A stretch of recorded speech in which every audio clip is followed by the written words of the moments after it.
KNXX Jackson, KNXX Donaldsonville, and WDGL HD2 Baton Rouge. This hour brought to you by Spencer Callahan Injury Lawyers, LA 21 12681. Offices in Baton Rouge. Now, The Hunt Palmer Show. Boy, does it smell good. You're listening to The Hunt Palmer Show, brought to you by Rouse's Supermarkets on 104.5 ESPN, Baton Rouge. That's good. Live from the Mercedes-Benz of Baton Rouge studio, this is Hunt Palmer.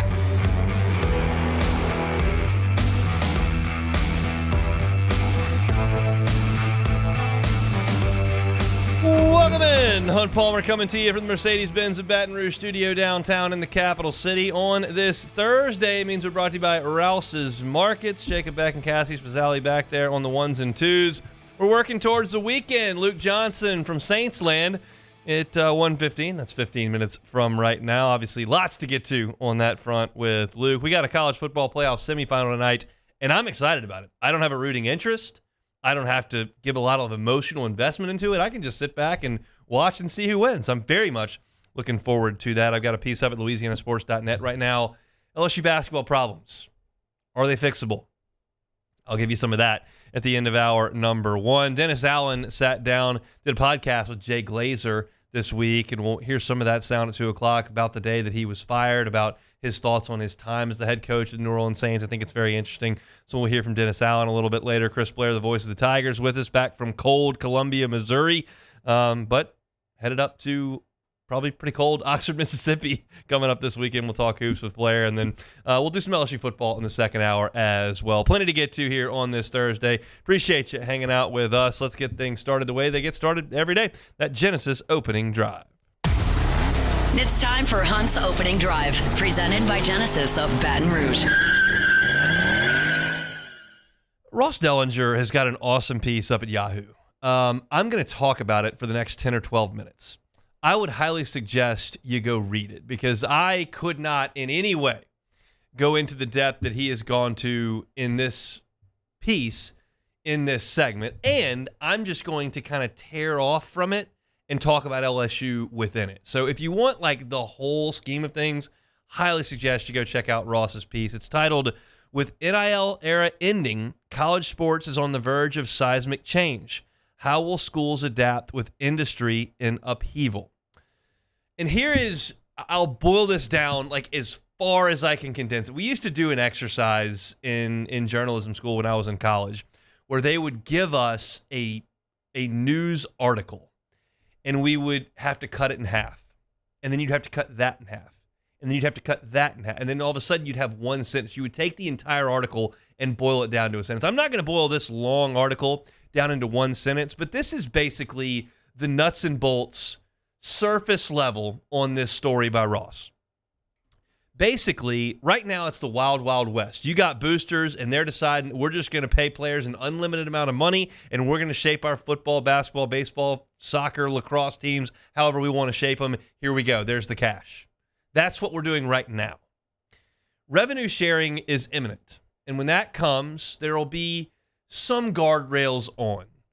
You will have a pile of money that is created by the athletic department. The athletic director will kind of earmark, this goes here, this goes there. The players will get their fair share. You've got Title IX concerns that deal with it, and that is coming. And the question is, can you rein in further the wild, wild west? There is a proposal, and this is not to a T, but this is how I read it in my interpretation of the proposal on its face. Okay, we're going to have revenue sharing.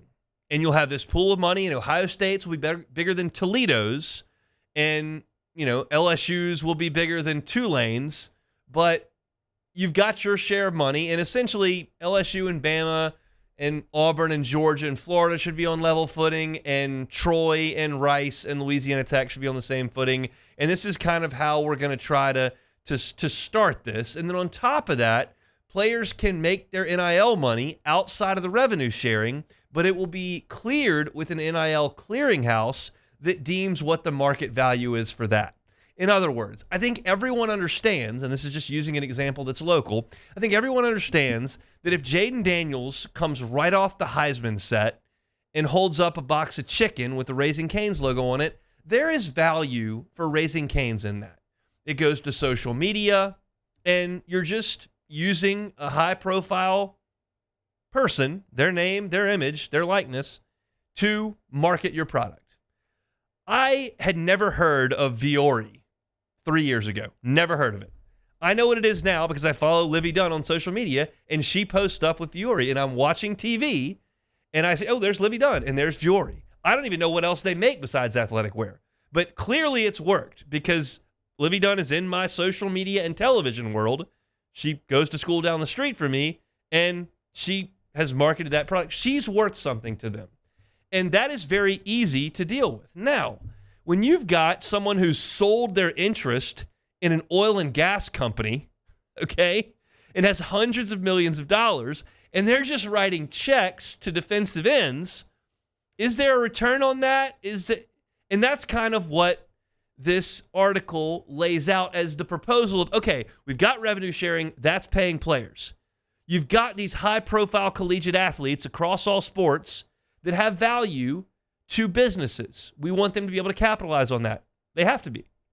But there needs to be a limit, and we want to be able to deem that the money that they're getting is fair when it comes to market value. That's the proposal. And honestly, as I read that, I'm going, that makes some sense. But here's where you got to go a step further. And here's where I'm candid with y'all. Like, I'm very comfortable telling you that I thought on Tuesday night, the reach-in foul that Jordan Sears got for his third foul was stupid. I thought it was a terrible play. I'm comfortable telling you who I think Jay Johnson should start in game one of a regional. I'm comfortable telling you whether or not that was a good time to steal a base. I'm comfortable telling you that LSU's offensive line is not run blocking enough. You start getting into legal stuff, I'm not going to sit here and act like I know all that kind of stuff. I don't. I have to read what the attorneys say. And that's what I do. And the attorney in this case that's quoted in Yahoo Sports says, I don't understand how any person who tries to bring a suit saying that you can't, that some endorsement deal that you've got is not fair in market value, that's never going to hold up in court. You're always going to be able to pay endorsers whatever you want. That's a financial decision your business has to make. And so as I read that, I look at it and I go, well, they can't enforce this new idea. So that's kind of the story in a nutshell. It goes way further in deep, and Ross does a much better job of explaining it in all of the words in this piece than I can verbally to you in this segment. But essentially it's, okay, we got a pot of money for revenue sharing. You can make your NIL. We'd like to have a clearinghouse that deems that when you do sign an NIL and you get money, we want to see those terms, and we want to dictate that the market is fair there. And then you got an attorney saying, well, you can't do that. That's not legally going to hold up. And so my feeling on this, and again, it's just my feeling. We're all working off of the unknown, and I certainly am. My feeling is that we've opened this box, and you cannot close this box. The only way you can close this box, meaning limit the just spending on a whim, would be to create a professional sports league that has collective bargaining that looks exactly like the Major League Baseball system, the NFL system, the NBA system. Now, I know that those are different because the MLB does not have a salary cap. It has a luxury tax, and the NBA and the NFL do have salary caps, and so they're not exactly the same. But you understand how things work from that perspective with assembling a roster and how you dole out money. But there's still always that outside cash. There's a reason that Shohei Ohtani, the greatest baseball player in the history of the sport, is content to make $1 million per year from the Dodgers. Now, he's deferred $100 million, hundreds of millions of dollars down the line. But right now, he's making $1 million a year. Why is he making $1 million a year? Because he's getting endorsement deals that make that chump change, and that's what he's building his wealth off of right now. There's salary coming from the Dodgers when he's done playing, which is a bizarre way to structure things, but more power to him. But he's able to collect all that money on the outside of the salary cap, which is helping the Dodgers. And I believe that's going to exist in college football too. Basically, to boil this down, I talk about this in LSU terms all the time. I don't want LSU to have to get into a bidding war with Texas and Texas A&M every time they try to go to Houston to get a player. Houston has been very, very good to LSU over the years. And more often LSU gets into a bidding war with Texas and Texas A&M, I think that LSU is going to come up short on that. So when I look at this proposal that says, well, everybody will share their revenue, and LSU makes a heck of a lot of revenue in sports. They make a lot. So you're on a pretty level playing field with Auburn and Alabama and Georgia and Tennessee from that perspective. And then if you've got to make the endorsements count and you've got to measure market value, well, then everybody's pretty much on the same page there. LSU's got a lot of stars. They built a lot of stars over there. NIL era, not NIL era. A lot of stars come from LSU. They can make a lot of money with the profile that LSU brings them. But then there's that next piece that attorneys believe you can't legislate out of this deal, which is, okay, you got to let the businesses pay the people whatever they're willing to pay. And that's where LSU can't keep up as much with some of the other schools around the country. They're fighting to this year, but the fact of the matter is that there's a next year, and then there's a next year, and then there's a next year. And the money's just got to keep coming. And I know Texas' money's going to keep coming, and I know Texas A&M's money's going to keep coming. I know Ohio State's money is going to keep coming. As long as Larry Ellison's alive, I know Michigan's money's going to keep coming. And I don't know if LSU can continue to keep up. They can this year. They can pay Brian Kelly $100 million. They can buy Ed Ogeron out for $60. They can get the number one portal class in the country. They can do it one time. And do it again and again and again. That's where my concern is always going to be resting. And it sounds like, based on the verbiage from this attorney in this story from Ross, that's never going away. You can put a system together that tries to put people on fairly even footing, but ultimately the desire of the boosters and the means that they have will always dictate who's able to spend the most. And so if I'm going to keep that analogy going with Shohei Ohtani and with the Dodgers, Texas is going to be the Dodgers. LSU is going to be the Braves. LSU is going to be the Astros. They're not going to be the Pirates. They're not going to be the Rays. But they're going to have to rely on sound talent evaluation, really strong development, and selecting who you're going to spend the money on. And while that doesn't seem wildly different from the world we're in right now, there's a proposal that would change that. It just doesn't sound like it's going to hold up. So for the third time, I'll tell you, go read the story. I think it's interesting. I know that there are a lot of people that listen that despise everything about this. I know that there are a lot of people that listen and say, hell yeah, get after it, get your money. And then you've got me, and I'm right in the middle. I'm nervous about the Wild Wild West, but I certainly understand that there is value that some of these student athletes have created for themselves and that they should be able to make some money off of that. I'm in the middle. I've always been in the middle, and that's not the best for radio. The best for radio is to get on here and rant and rave and take a stance and say everybody else that's wrong, that disagrees, is an idiot, and that's the best way to go about getting people to click on stuff and things going by. It's just not my style. I'm just going to tell you what I think, and I've always told you where I started is how does it affect LSU, and I think it puts LSU firmly in the haves, not in the elite. That's what I think. Now, they're raising a lot of money, and I don't know where it's coming from. And maybe there's a lot more that I don't know about.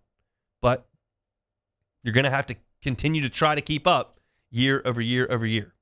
So all you folks that are graduating from LSU this past month or that are coming up in the coming years, get super rich. Found something that's just like Oracle and become the second wealthiest person in the world and pay for our football and baseball teams. Basketball too, please. That's my hope. But we'll see. Go read Ross's piece over at yahoosports.com. That is our Genesis opening drive. We'll chat with Luke Johnson. Who are the Saints going to hire? We'll do all that coming up next. The Hunt Palmer Show. Audio, video, security solutions, avssla.com is that website.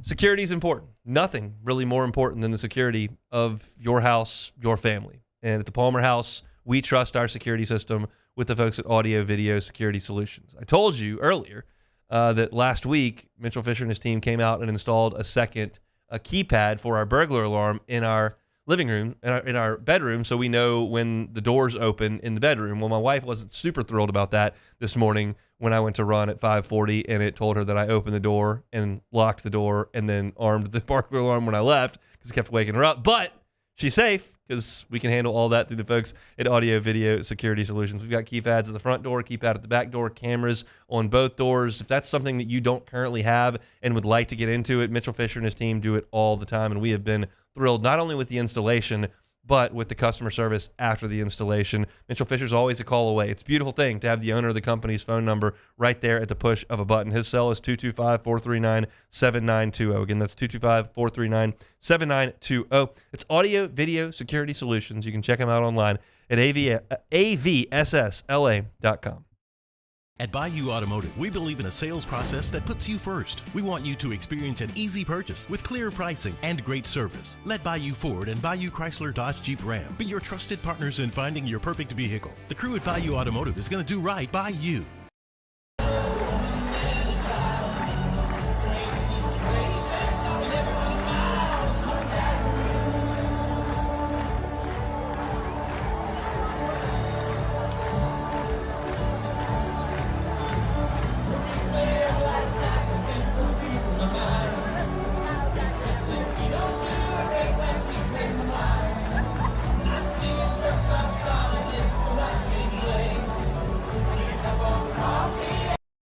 At Bayou Automotive, we believe in a sales process that puts you first. We want you to experience an easy purchase with clear pricing and great service. Let Bayou Ford and Bayou Chrysler Dodge Jeep Ram be your trusted partners in finding your perfect vehicle. The crew at Bayou Automotive is going to do right by you.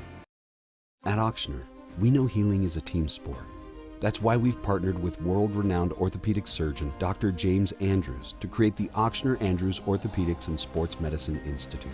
Whether you're a professional athlete or a weekend warrior, our team of specialists are dedicated to getting you back in the game.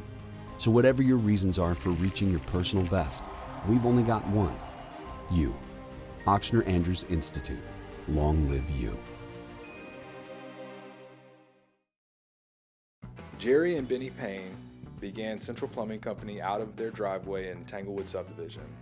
50 years later and 4 generations down the road, we continue to serve Baton Rouge and the surrounding areas for all of their plumbing needs. Residential, commercial, industrial, or hospitality, Central Plumbing is here 24/7, 365. We want to thank our customers, family, and friends for 50 years of success. And looking forward to 50 more. Got chores that need some extra muscle, but a large piece of equipment is overkill? That's what John Deere compact utility tractors were made for. Powerful enough for the work you need to do. Compact enough for how you need to do it. Find the equipment that's right for you at Sunshine Quality Solutions. Check out our current promotions and learn more about what it means to be powered by sunshine at sunequip.com.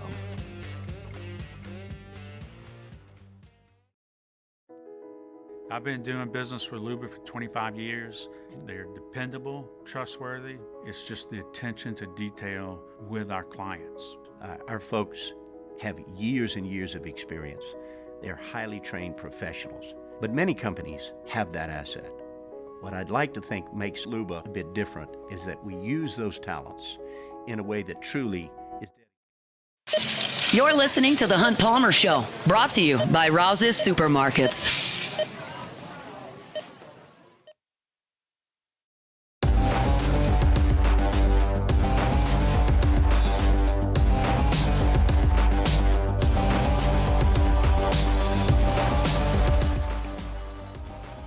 Thursday show is brought to you by Rouse's Markets, official supermarket of the New Orleans Saints. King cake season. Rouse's got you covered on that one. They're making a lot of king cakes. In fact, their king cake crew is going to make 600,000 of them this year. So if you're looking for a king cake, I got your spot. No matter where you are, get on by Rouse's. Get them the traditional cinnamon or the flavored king cakes. They got you covered at Rouse's. All right, let's talk some Saints. Luke Johnson from The Advocate joins us to talk about the black and gold now that the season's at the rearview mirror, and the real important stuff starts with the coaching search. Luke, how we doing? Doing all right, man. Thanks for having me on. It is our pleasure. All right, when are the Saints going to hire a coach? You know, my colleague Matthew Paris just put together a really strong story about like how long to expect this thing to play out because of the rules in place by the NFL. So, you know, if they are interviewing a coach from a team that's still in the playoffs, which they're interviewing plenty of those, they can only do virtual, until a certain point. They can't do in person until after their team is eliminated from the playoffs. So if Aaron Glenn, for instance, is a candidate all the way through to the end, and the Lions are in the Super Bowl, the Saints have to wait until after the Super Bowl to speak with them. So, this process could drag on for more than a month. But there's also been instances in the last couple of years where the teams had their guy after 5, 6, 7 days. How do you feel about where the Saints sit in the marketplace here as you look across the league with the openings that you've got in Vegas and Chicago and Jacksonville and New York? And where do you, and certainly New England, where do you see the Saints kind of sitting and how much does that matter?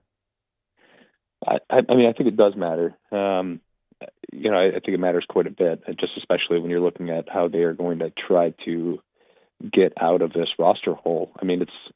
It's been done before. The Eagles have done it. The Broncos did something similar this year. But it's a challenge. You have to draft really well. You have to make smart hires in your coaching staff. You have to make smart hires in free agency. So their cap situation is a big drawback. I think their ownership situation is a big plus. That's why I'd put them ahead of the Jets and maybe even the Jaguars and the Raiders, just because those have been extremely dysfunctional organizations over the last, several years, 2 decades.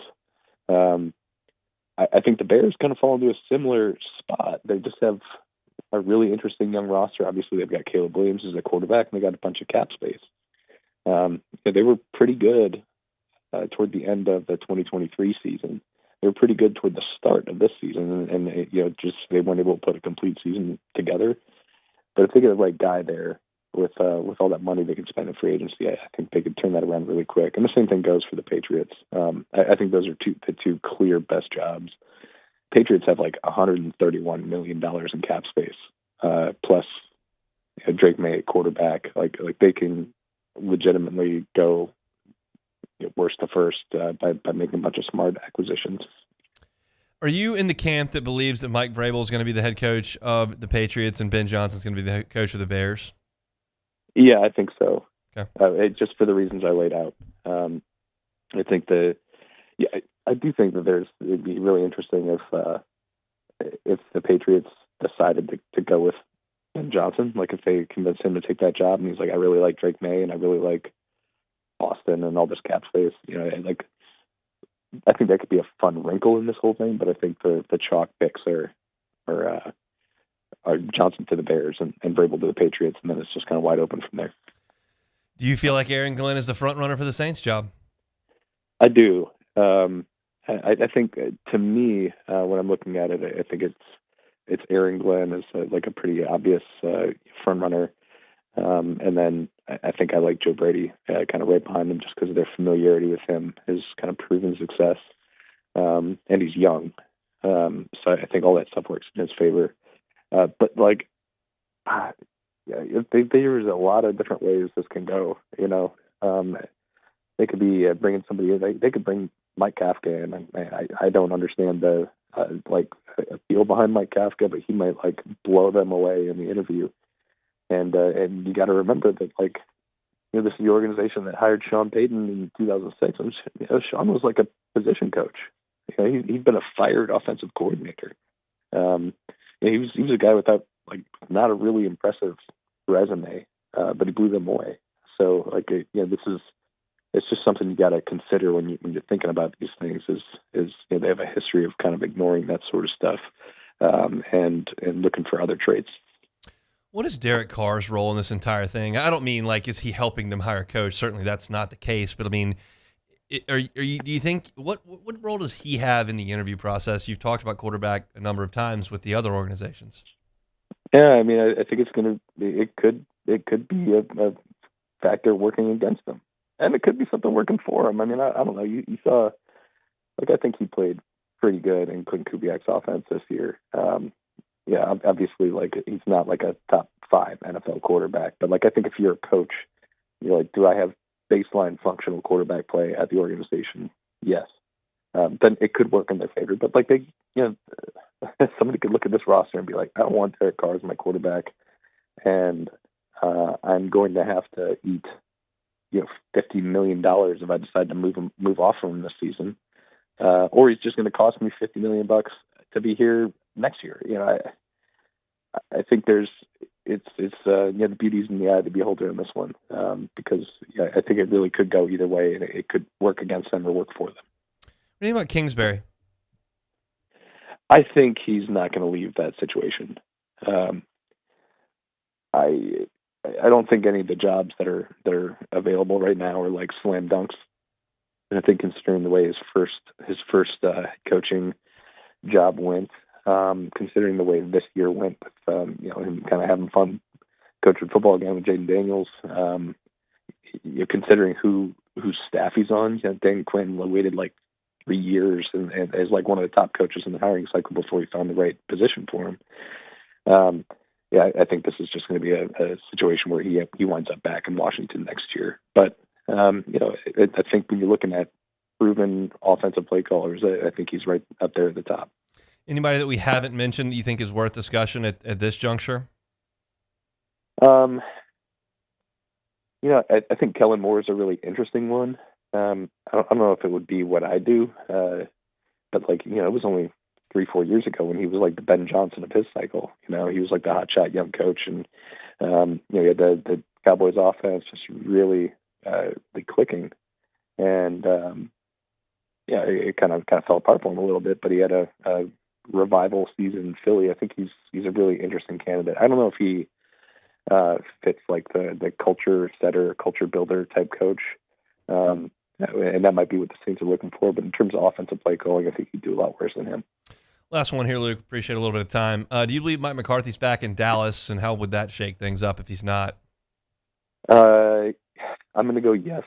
Okay. And I think that just kind of leaves it at where it's at. I mean, if he doesn't come back, and that's definitely a possibility, I think he would be interviewing here. I think the Saints would really like an opportunity to speak to him because, there's a lot of flaws with the coach, right? Especially with the playoffs. But he's won like 62 or 63% of his games as an NFL head coach. Even in Dallas, he's like kind of very, very good regular season record there. So he's somebody who knows how to win. I think that's something that would be sought after here. Luke, we appreciate some time, man. My pleasure. Luke Johnson with The Advocate at by Luke Johnson on Twitter for all your Saints coaching search needs. He's got you covered over there at The Advocate. I'm with him there. I understand that the Cowboys have lost playoff games, but there's value to me in a coach who can win 12 games 3 years in a row. And it kind of goes back to my college baseball thing that I have a hard time thinking there are a lot of coaches out there that are really good at winning games in April that just can't win them in June. I think if you're really good in the regular season, you should be pretty good in the playoffs. I understand, yes, if you're a coach that's winning a lot of games in the NFL in October, you might be playing some bad teams, and you don't play any bad teams in the playoff, and I understand that correlation. But the NFL has a lot of good players and a lot of good coaches, and there aren't that many times where you can just roll the ball out there and beat teams. It just doesn't happen that much. I would suggest the Packers did that with the Saints this year, but it doesn't happen very often. And I think that Mike McCarthy is a really good coach. And the fact that they've lost some playoff games, Aaron Rodgers makes that absurd throw across his body down the left sideline to beat him one time. And I mean, it's I think that Dallas would be foolish to kind of move on. And this is another comparison outside of the NFL that I make all the time. Sometimes you have Mark Richt and you fire him and you get Kirby Smart. Most of the time you have Philip Fulmer and you hire 3 guys in a row that can't do squat. So that's just kind of the nature of the way sports go. We're, as Luke alluded to at the front of that interview, I think we're a long way from the Saints finding their head coach. I think you're talking about the end of January before this is all said and done. I think it's obviously been fast and furious on the front end of this with New Orleans. We're in a never-ending text chain for LouisianaSports.net, and every time there's a story coming or every time there's a story that's filed, we get it, and so that just never stops day to day. That's just part of my job is in the text thread, and Ross has a different name that he's writing a piece on like every 3 hours. That's not going to continue for 3 weeks, but once they get their initial group and they start to whittle things down, there'll be, as the weeks go on, there'll be increasing number of guys they can get in person with. And then you'll whittle that group down very, very narrow. Some of the other jobs may fill first here or there. They may not, just depending on who's hiring who. But I think we're a little bit away. We're just trying to get that initial group. And I say this a lot as well. I'm simultaneously very much in the middle of the Saints coaching search and from afar watching the Bears coaching search. And the folks in Chicago are a little antsy because in Chicago they're just interviewing everyone. Like they were talking yesterday, I think Matt Campbell from Iowa State is getting a phone call, which is bizarre to me. Pete Carroll's name's popped up. He's 73 years old. There's been a lot going on, and they're thinking that the Bears are casting too wide in that. And my thing is right now, what else you doing? Why wouldn't you pick up the phone and talk to somebody? What do you lose besides 2 hours of your time talking to Kellen Moore or whoever the case may be? I don't know if you're, wasting anything at that point. I think you cast a really wide net. You see what happens. Now, if you're a Saints fan and your confidence is shaken in the folks who are having those conversations, that's a whole different story. But I'm good with the Saints casting as wide a net as possible and seeing what comes up. And then you find out, you put them all in the ice chest there, and then you figure out which one you want. That's kind of what we're looking at here with the New Orleans Saints. If you're looking for our Saints coverage, you can always find it, Hunt on Saints, wherever you find your podcast, certainly on YouTube as well, as we get you closer to the next era of Saints football.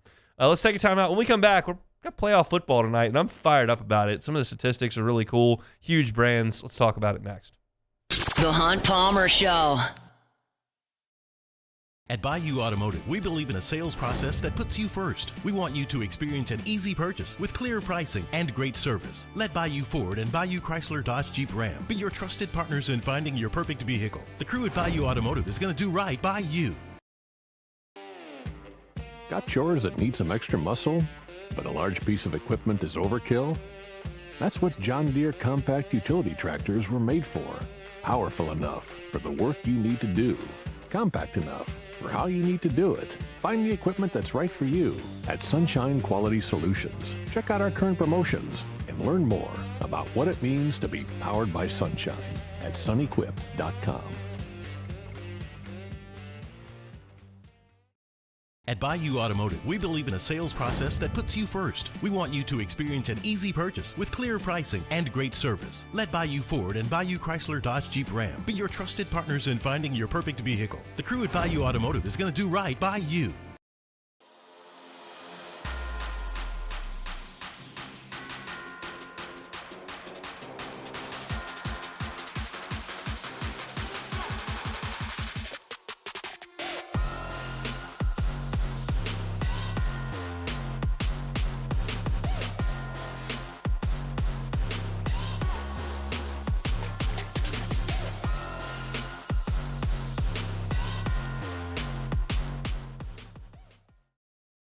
BRAC teamed up to reimagine your parks, and you imagined big.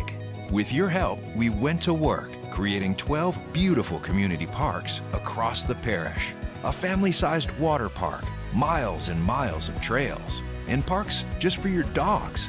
There are more places to splash, to explore, to run wild, and even soar. You imagined, we delivered. Gold. BRAC, your #1 park system in the nation.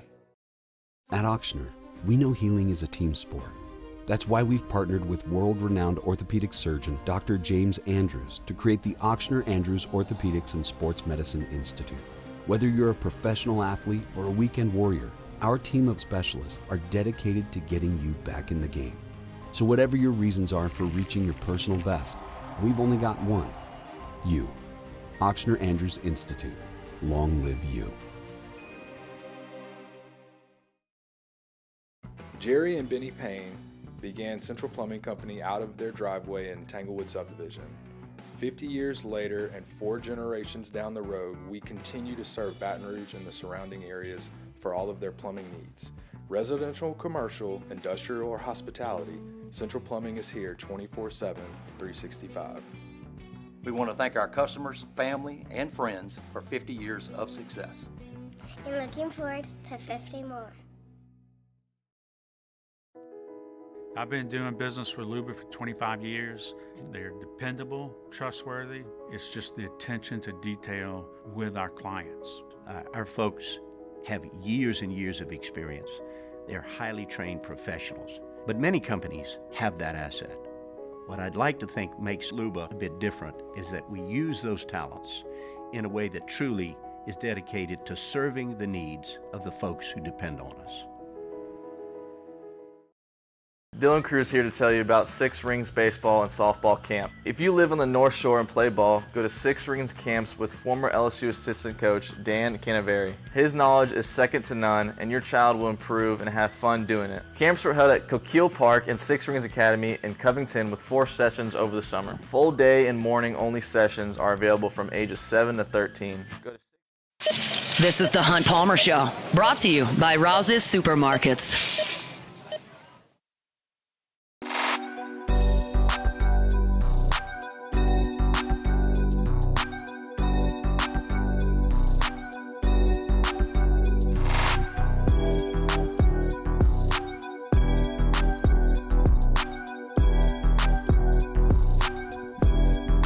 All right, college football playoff semifinal at the Capital One Orange Bowl tonight, 6:30 kickoff Central Time. Notre Dame and Penn State. Looking at that line currently on ESPN Bet, the Irish a 1-point choice in the game. Notre Dame 13-1, Penn State 13-2. I'm really excited for this game, and I talked about this with last year's national championship game. I love the fact that I don't have an SEC team that I really need to root against tonight. I don't get a lot of pleasure out of watching the Tebow, Chris Leak, Florida teams play for a championship, or the Billy and Alabama teams that did it. Certainly didn't want to watch Cam play for a championship, and heaven forbid I'd have to watch Texas A&M or Ole Miss or somebody try to climb that mountain. I enjoy very much not having a huge rooting interest in the game. I don't like Notre Dame because I don't like the space they occupy in the sport to play by different rules than everybody else.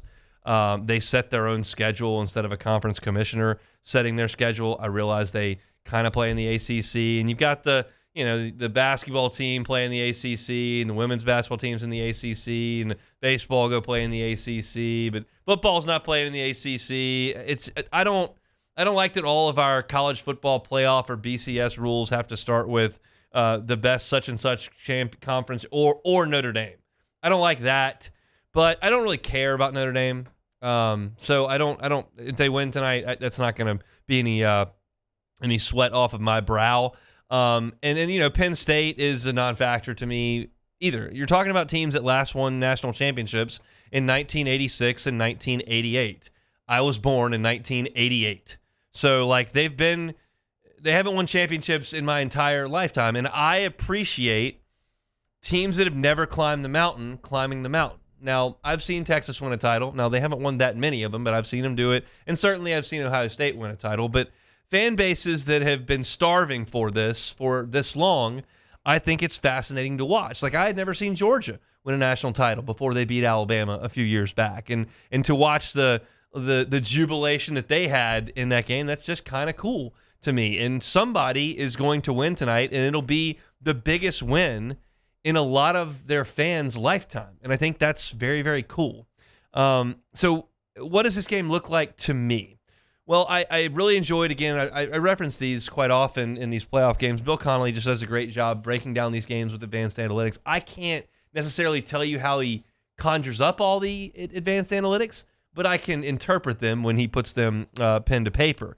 And so you talk about Notre Dame's offense against Penn State's defense. This is very fascinating to me because Notre Dame thrives on the run game, specifically explosive runs. Notre Dame is 26th in the country in rush success rate, which is the percentage of runs that go for successes, 3+ yards or getting a first down. And so 26 is very good, but they're much better in yards per carry. They're second, which indicates that, yeah, they do a good job of keeping the ball going forward, but they do get chunk plays a lot as well. You got Jeremiah Love and Jadarian Price, who both average gaudy numbers. Jeremiah Love, who did limp off against Georgia, we'll see how healthy he is tonight, but he goes for 7.3 yards per carry for the season. He's number 3 in the nation in yards after contact. Jadarian Price, 6.5 yards per carry on the year. He's tops in the nation in yards after contact. That's some impressive stuff. Now, the run game's really good. Penn State's run defense, good. 9th in the country in yards per carry allowed. They held a physical Illinois team. I get it. It's Illinois. But Brett Bielema's a good coach. They can run the ball. Held them to 34 yards on 32 carries. Now let's talk about the teams with the real talent. Because Notre Dame's got talent running the ball. They held Ohio State to 4.5 yards per carry. I mean, they got 176 yards, Ohio State did, but it took them 40 carries to get there. So that's an okay result. It's not dominant. It's not getting gashed. Oregon, 186 yards on 41 carries. 4.5 a carry. Not getting gashed, not excellent, but, solid. They held Ashton Genty to 104 yards because it took him 30 carries to get to 104 yards. That's a pretty good job. And what Penn State does better than anybody in the country to this point is red zone defense. They're the best red zone defense in America. All of that said, they didn't get enough stops against Oregon. And that's the best team outside of Ohio State that they have played this year. And they lost those 2 games. And I'm not going to throw them a ton of bouquets for beating SMU and Boise. We got that. Here's the other side of this coin, though, on the offense. We know that Notre Dame wants to run it. We know that Penn State's got a pretty stout run defense. Notre Dame's passing offense, to me, is atrocious. It's awful. Riley Leonard's tough, and he runs for tough yards, and they do enough to win, and he's gritty and he's gutty, but he can't throw. He completed 2 balls in the Sugar Bowl that traveled 10 yards or more. They didn't throw for 100 yards. And I guess it's because I'm programmed to the last 5 or 8 years of college football where everybody's scoring a lot of points, but I just can't get past that with this Notre Dame team. Maybe they can win it, grinding you to a pace on defense, running the ball, and having a tough quarterback get 4 yards on 3rd and 2. It doesn't fit this era to me. And maybe we're transitioning eras. I'm not saying that's impossible, but I just struggle with that so much. When you look at Notre Dame's defense, that's legit. Like, you go to the other side of the football, Notre Dame's defense is legit. I don't know how this is calculated, but it seems good. Of the 20 players in the playoff, the top 20 players in the playoff in havoc rate, Notre Dame's defense has 8 of them. So guys that are creating disruption, getting into the backfield, tackles for loss, sacks, creating negative plays, they've got a bunch of guys that are doing that on their defense. Penn State's offense, good on the ground, a lot of short passing game, lean heavily on Tyler Warren, who's very good. But who else you got? And we know, based on games against Texas A&M and Georgia, who aren't elite on the outside, but do have 4-star recruits like Penn State does, Notre Dame covers really well. Really well. So a lot of this is geared toward the ground game and defense. And that's why the over-under number is obviously very low at 44.5. I would still lean under in this game. I don't think Notre Dame's going to create a ton of explosive plays. I don't think Penn State's got the guys to create those as well. Warren's not going to do it. He's a tight end. He creates some separation. He does have, 1,158 yards and 8 touchdowns. This game feels under to me. And I'll leave you with my pick here. I just can't get past Notre Dame's passing offense. That to me seems like too big a weakness. And to me, it seems like a bigger weakness than Penn State's history playing elite teams. What did I say Penn State SMU game? I said, this is not, Penn State's issues are not because the stage is too big. It's because the opponent's too good. SMU's not that. They weren't. Just throwing pick sixes like people giving out Skittles on Halloween. Boise State, not very good football team, period. They're just not. Genty, very good. Going to be a good pro. Deserves to be at the Heisman Trophy ceremony? Absolutely. Good player. Boise State, not a good team. Should never even be in the playoff. So you're not going to get any credit from me for that. But I do think Penn State's got enough talent to be on this stage.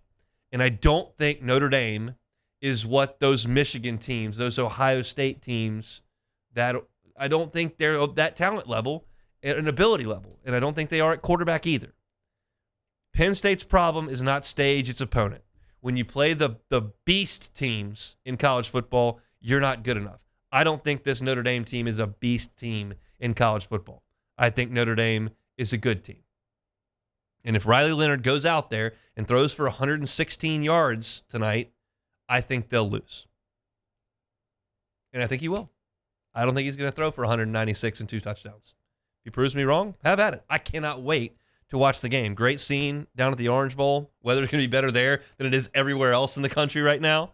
You got 2 iconic uniforms. Yes, I'm going there with uniforms. And you've got 2 fan bases dying, starving to get to that next level. Because you've got the 60-plus-year-olds that know what it could be, and then you've got the 30-year-olds that have lived and died with this for 20 years and have never seen this before. That's cool to me. I'm excited to watch it. So we'll talk a little bit more about it in the second hour, but I've got Penn State tonight. So give me the Nittany Lions plus the point. I don't know. I guess I can push, but I'll take the Nittany Lions plus the point. All right, we got one segment to go here in hour number 1. Our Thursday show is brought to you by Rouse's. When we come back, are LSU basketball's problems fixable? I've got some thoughts on that. We'll do it next. The Hunt Palmer Show. At Bayou Automotive, we believe in a sales process that puts you first. We want you to experience an easy purchase with clear pricing and great service. Let Bayou Ford and Bayou Chrysler Dodge Jeep Ram be your trusted partners in finding your perfect vehicle. The crew at Bayou Automotive is going to do right by you.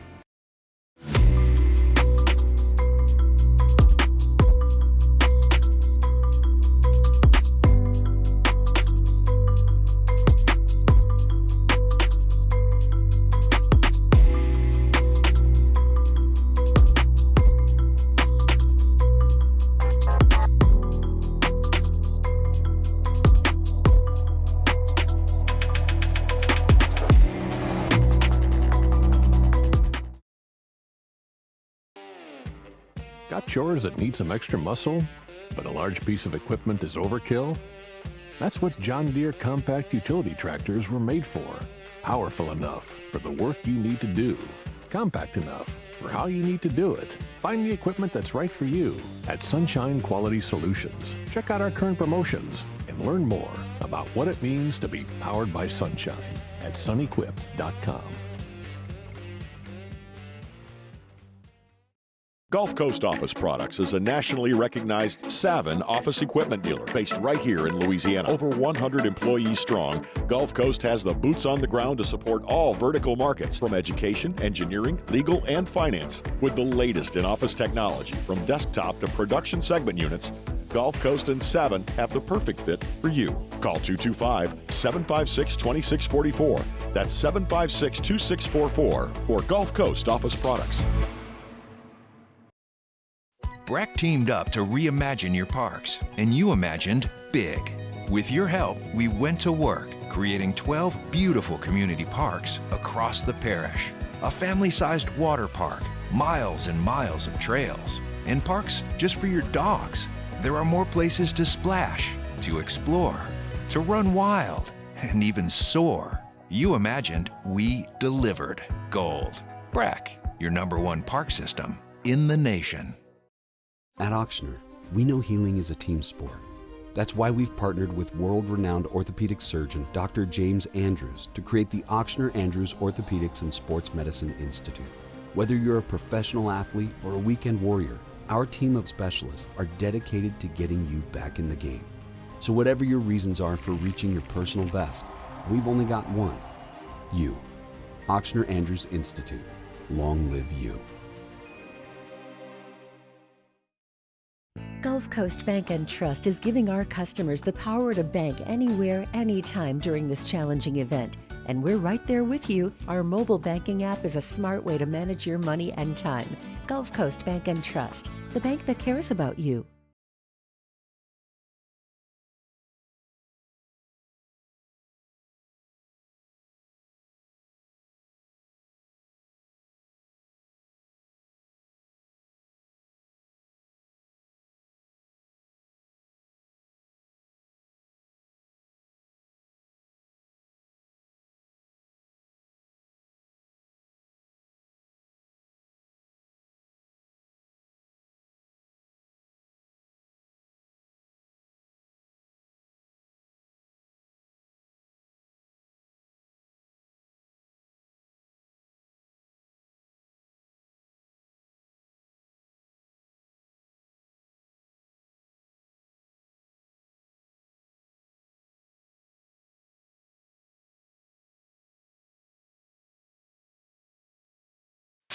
You're listening to The Hunt Palmer Show, brought to you by Rouse's Supermarkets.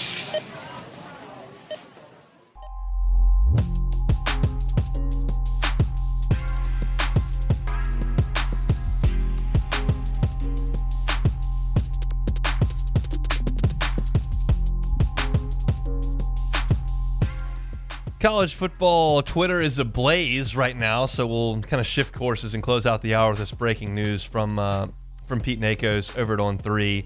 Carson Beck is into the transfer portal, and everybody's going nuts. Texas Tech, Miami, Ohio State, among the teams that are being ballied about for Carson Beck. Here's my thought immediately when I saw the news.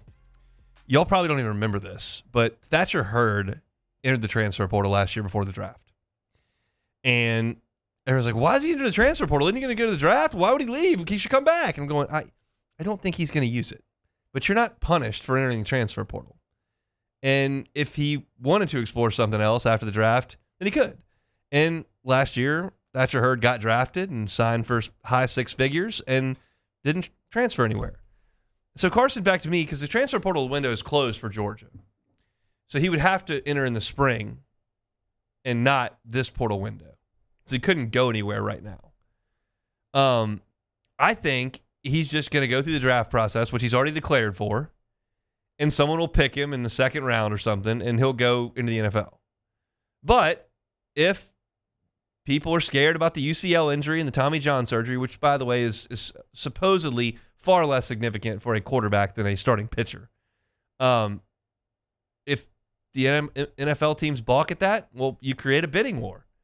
And you are full well, you can go back to Georgia if you want. If Miami's willing to pay up, and he was dating one of the Cavender girls at one point, if he's going back there, and I don't even know where they are at this point, then he can do that if he wants. But to me, my gut instinct when I hear Carson Beck's in the transfer portal is, well, why wouldn't he be in the transfer portal? There's money to be had. He's clearly making a lot at Georgia because he's got a ridiculous car. But he'll get drafted in the second round, and he'll just go. That's what I think is going to happen. I think Hurd went to the Yankees, if I'm not mistaken. And I think that's what's going to happen. Now, there's a lot of talk that Carson Beck would be the top pick in the draft as of September. And then he got the turnover bug real bad, and it just didn't go quite well. He cleaned it up a little bit late in the season, and then he got hurt. And so it wasn't the season he expected that he was going to have. But everybody's going nuts on Twitter saying, oh, if he ends up here, if he ends up here. And I'm just kind of sitting back going, he's going to end up with the Rams. Like that's where he's going. I don't think he's headed to Miami. I don't think he's headed to Ohio State. The conversation has changed a little bit because you can make more money as a college quarterback than you can as a third-round draft pick who you may or may not make the team. That part has changed in the last 4 years with the NIL. And maybe that's his plan. But this is a late decision and one that I think is just kind of a safety net. And there's nothing, you don't get hurt from casting a safety net. I don't think that the Vikings and the Chargers and the Falcons are going to look at him and go, well, this guy is kind of quitting on his team here. I am not sure about that. No, I think that you're looking at a situation where he's just keeping every option that's available to him open.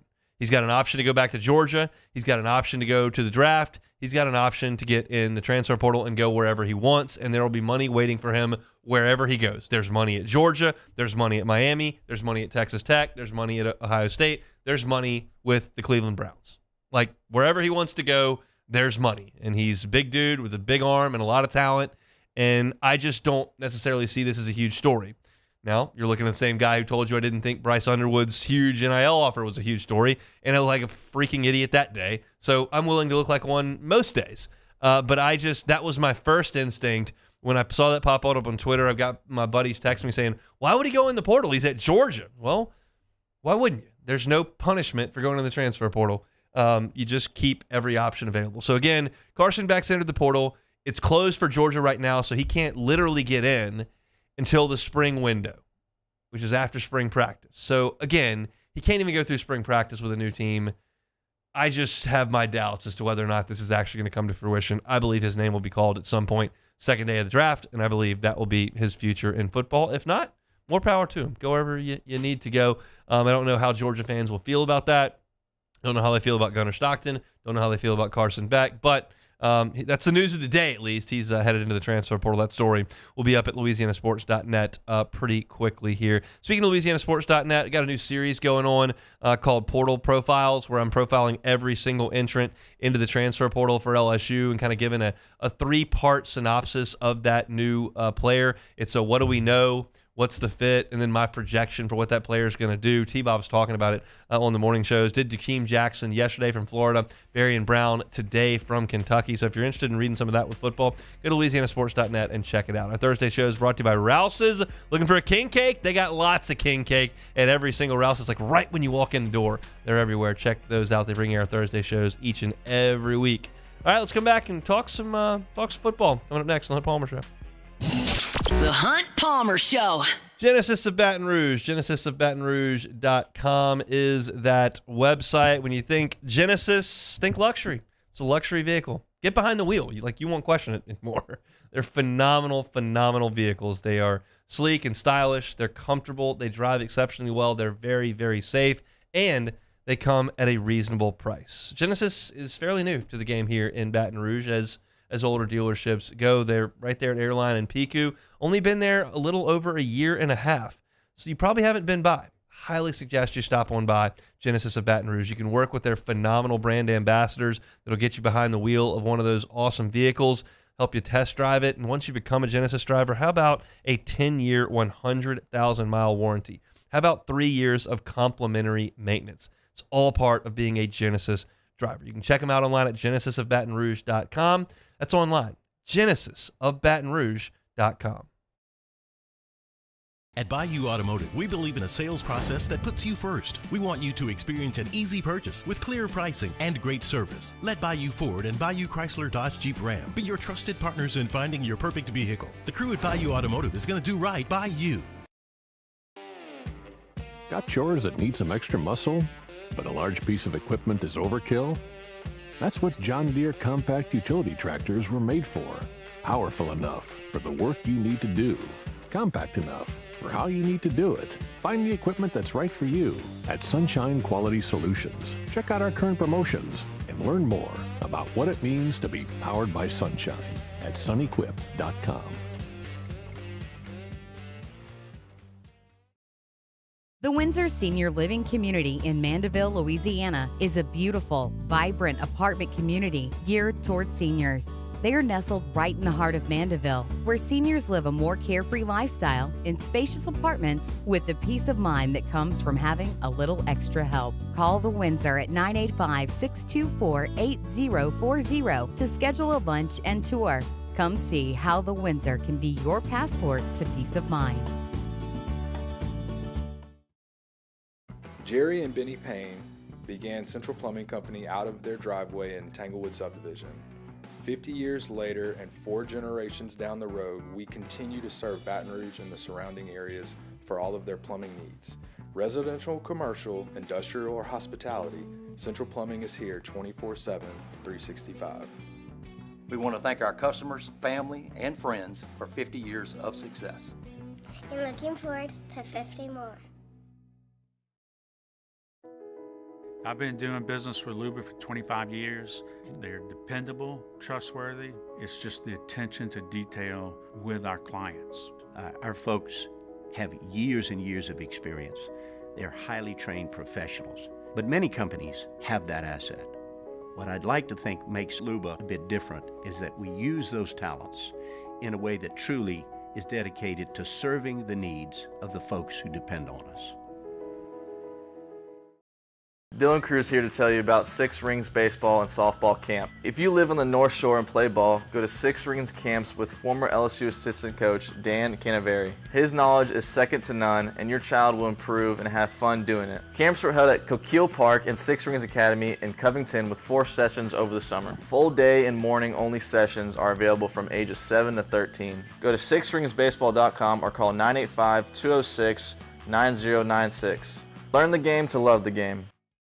Gulf Coast Office Products is a nationally recognized Savin office equipment dealer based right here in Louisiana. Over 100 employees strong, Gulf Coast has the boots on the ground to support all vertical markets, from education, engineering, legal, and finance. With the latest in office technology, from desktop to production segment units, Gulf Coast and Savin have the perfect fit for you.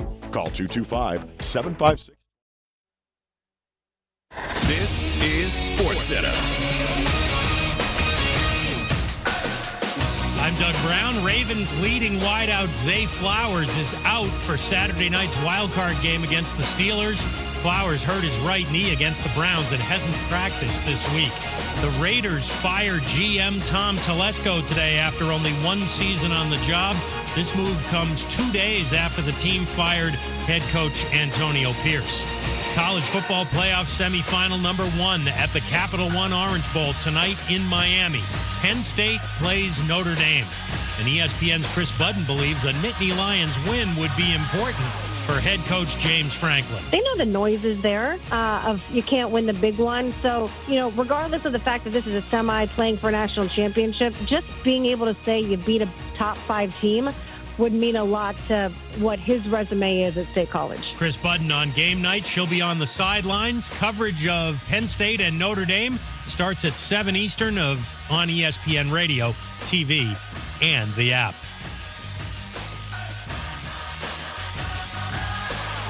Hey, it's your resident Super Bowl champ, Chris Candy, coming on Friday. I'll tell you the one reason that'll keep each playoff team from reaching the Super Bowl. It's Unsportsmanlike, weekday mornings at 6, right here on ESPN Radio, ESPN2, and ESPNU.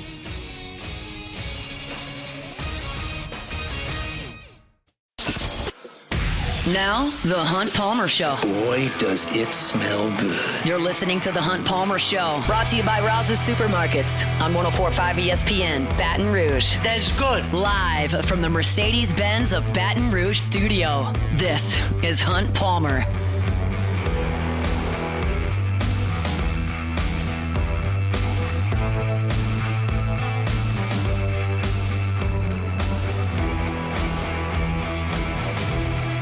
Number 2, Thursday edition of the Hunt Palmer Show, presented by Rouse's Markets. Chris Blair, voice of the Tigers, in 15 minutes. We're working towards the weekend. It is a Thursday. Hope you all are having a good one. Thanks for hanging with us. Dennis Allen has been very quiet since being let go as the head coach of the Saints. It's been about 9-10 weeks now since DA was let go. And he's kept a pretty low profile, as you would imagine. But he did reemerge on Jay Glazer's podcast earlier this week, and I thought had some interesting things to say. And so we'll hear some of those clips here from Dennis Allen. One was about from Jay Glazer's podcast about the day that Dennis Allen was fired after losing that game to the Panthers. I was let go on Monday morning. Mickey came into my office, closed the door, said, "Let's talk." And Mickey was not really in favor of this move. Right. And we talked and we had a really good conversation. So then he kind of said, well, let me, there's a couple of guys I want to talk to the coordinators. I want to talk to Darren Rizzi, who's, he's going to have. You want to talk to him? Or no, he wanted to talk to them. And I said, look, I want to be able to address the staff. I want to be able to talk to the staff. Okay. And so I had a meeting at 10 o'clock with the coaches and told them, hey, look, this is what happened.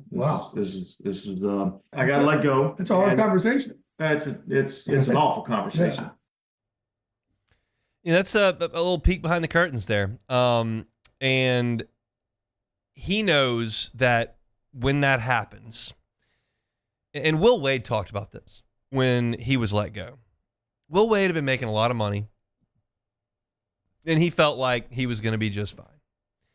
But you've brought in staffers who, yes, are well paid relative to average Joe, but are not as well compensated as you and are now going to be very likely out of a gig very soon and are going to have to uproot their families and change course. And football coaches, to a degree, sign up for that. And to Dennis Allen's credit, he stayed in New Orleans for a really long time.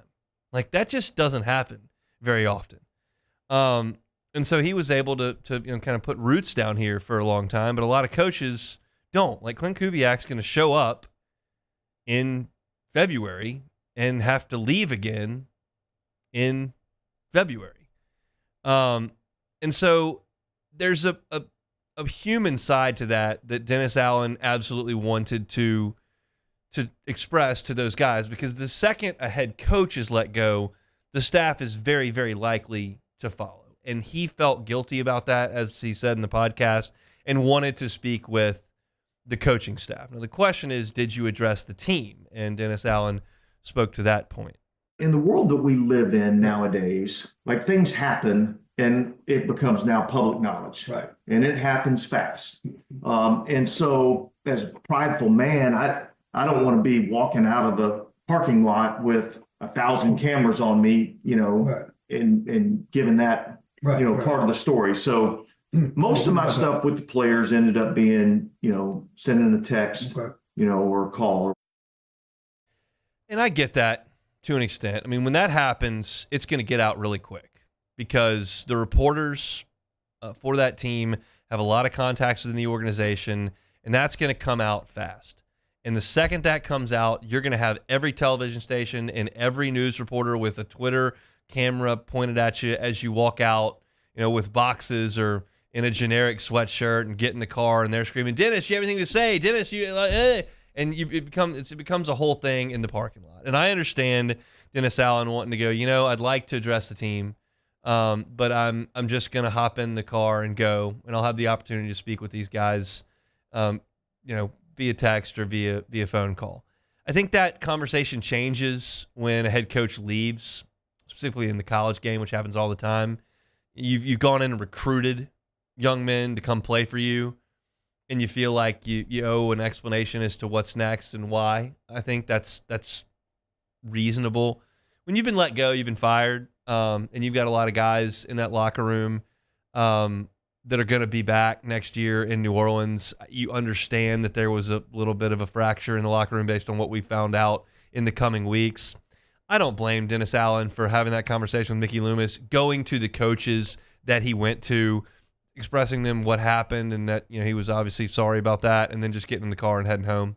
I think that's a reasonable thing to do. Would it have been crazy for him to address the team and then to go out into the horde of reporters? No. But I don't have any issue with him kind of leaving the way that he did.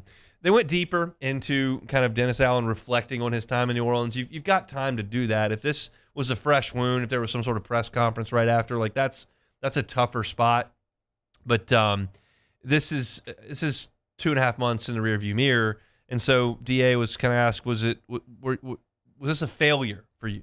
When I think about getting fired, I really think about, well, look, as this is your company, this is your organization, you have the right to do whatever you want to do with that. And I don't look at it as, I failed. I look at it as they just decided they wanted to go in a different direction. And if I'm not what they want, I think there's a lot of spots that I will be what they want. Right. Okay. That's one way to look at it. You'd lost 7 games in a row in year 3. You'd never made the playoffs in a bad division.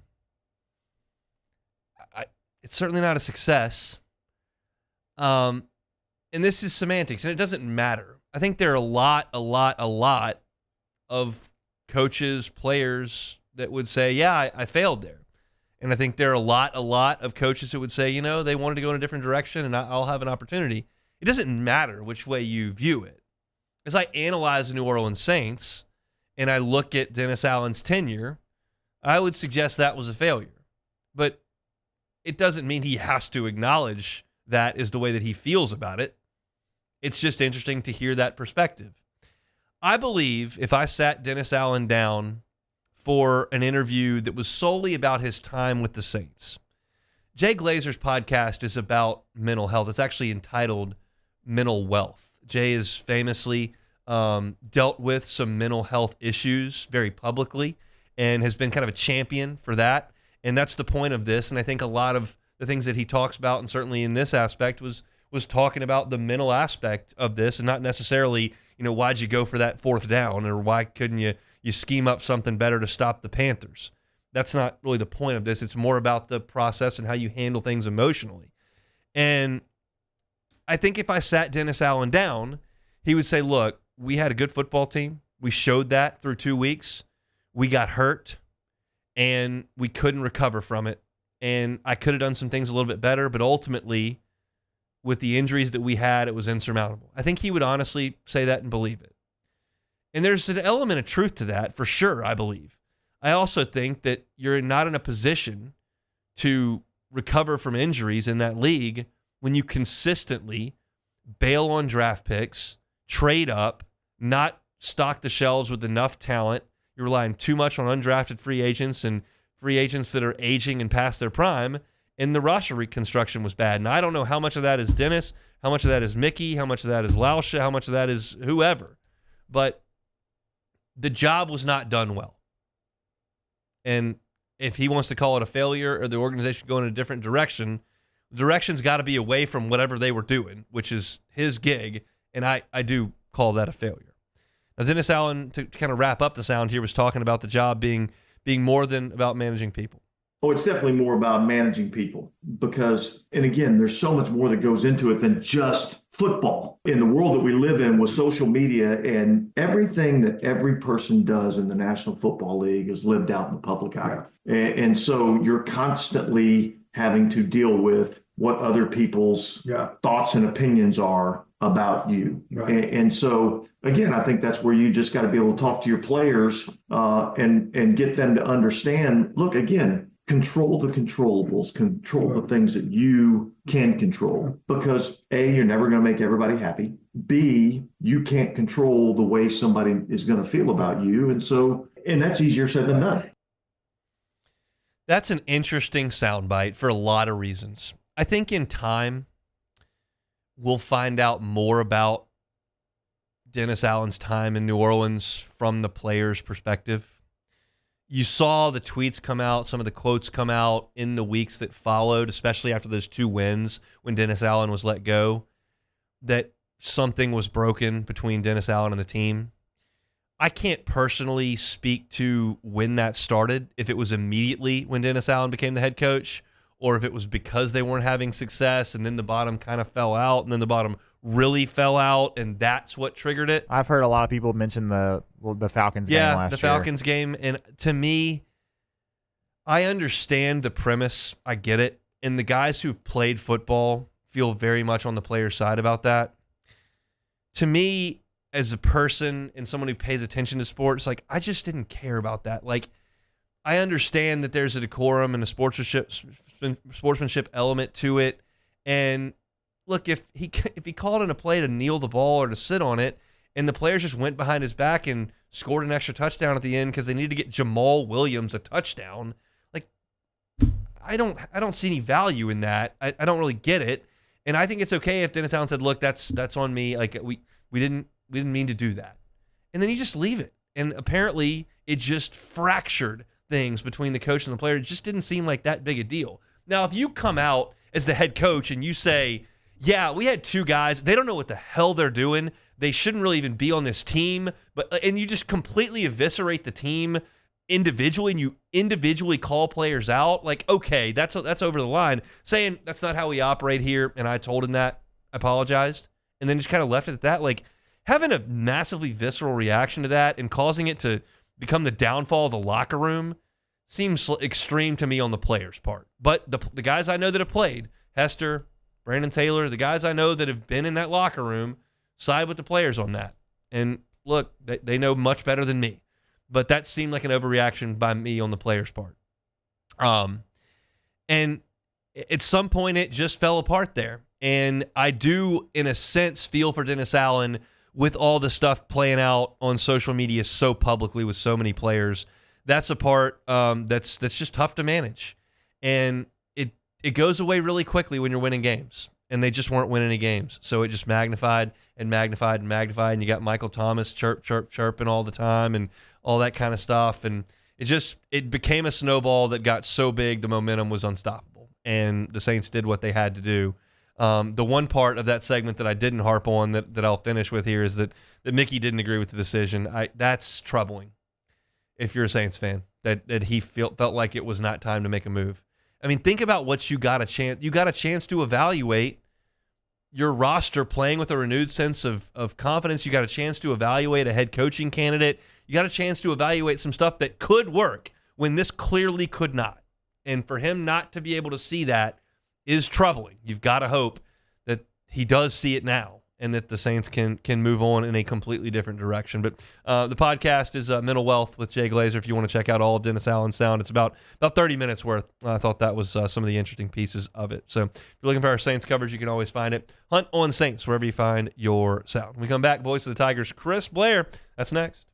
The Hunt Palmer Show. Highland Insurance Group, HighlandIG.com. So many thoughts with those out in California dealing with those wildfires. My brother-in-law is, in fact, one of them who's got his car packed and ready to evacuate if that becomes necessary. You never know when something like that's going to come, and we certainly don't deal with wildfires down here, but we do deal with catastrophe. And if you don't have the proper insurance, and then all of a sudden you look up and you've got that catastrophe, you've just compounded the issue. Make sure before that awful instance occurs, whether it's a lawsuit or a car accident or a cyber breach or a hurricane, that you're covered insurance-wise. The Highland Insurance Group can help you out with that. Jonathan Carbo and his team are awesome to work with. If you're a commercial business owner and you've got a property and casualty program that you don't know much about, except you know that premium withdrawal comes every month, take a look at it. And if you don't know what you're looking at and you don't trust your broker to go through with it, talk to the Highland Insurance Group. Call Jonathan Carbo. Visit them online and make sure your insurance program works for you. They've got dozens of markets. You can fit whatever it is that you need in your insurance program. It's the Highland Insurance Group. Check them out online at HighlandIG.com. HighlandIG.com. There it is, the extra mile, on the border of expected and extraordinary for those willing to go further, like vans customized for work or play, with safety and tech to keep you connected. Supported by a 5-star sales, service, and finance team. And backed by the 1-star you know. So go the extra mile. It's never crowded because so few have what it takes to go there. Mercedes-Benz Vans.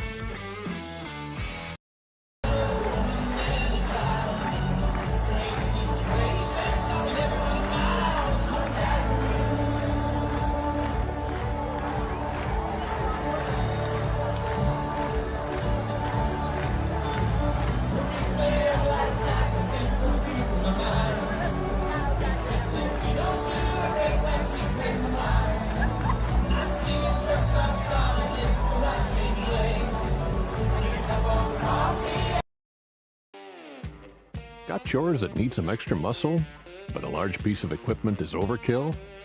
That's what John Deere compact utility tractors were made for. Powerful enough for the work you need to do. Compact enough for how you need to do it. Find the equipment that's right for you at Sunshine Quality Solutions. Check out our current promotions and learn more about what it means to be powered by sunshine at sunequip.com. At Ochsner, we know healing is a team sport. That's why we've partnered with world-renowned orthopedic surgeon Dr. James Andrews to create the Ochsner Andrews Orthopedics and Sports Medicine Institute. Whether you're a professional athlete or a weekend warrior, our team of specialists are dedicated to getting you back in the game. So whatever your reasons are for reaching your personal best, we've only got one: you. Ochsner Andrews Institute. Long live you. Jerry and Benny Payne began Central Plumbing Company out of their driveway in Tanglewood subdivision. 50 years later and 4 generations down the road, we continue to serve Baton Rouge and the surrounding areas for all of their plumbing needs. Residential, commercial, industrial, or hospitality, Central Plumbing is here 24/7, 365. We want to thank our customers, family, and friends for 50 years of success. And looking forward to 50 more. I've been doing business with Luba for 25 years. They're dependable, trustworthy. It's just the attention to detail with our clients. Our folks have years and years of experience. They're highly trained professionals, but many companies have that asset. What I'd like to think makes Luba a bit different is that we use those talents in a way that truly is dedicated to... This is the Hunt Palmer Show, brought to you by Rouse's Supermarkets.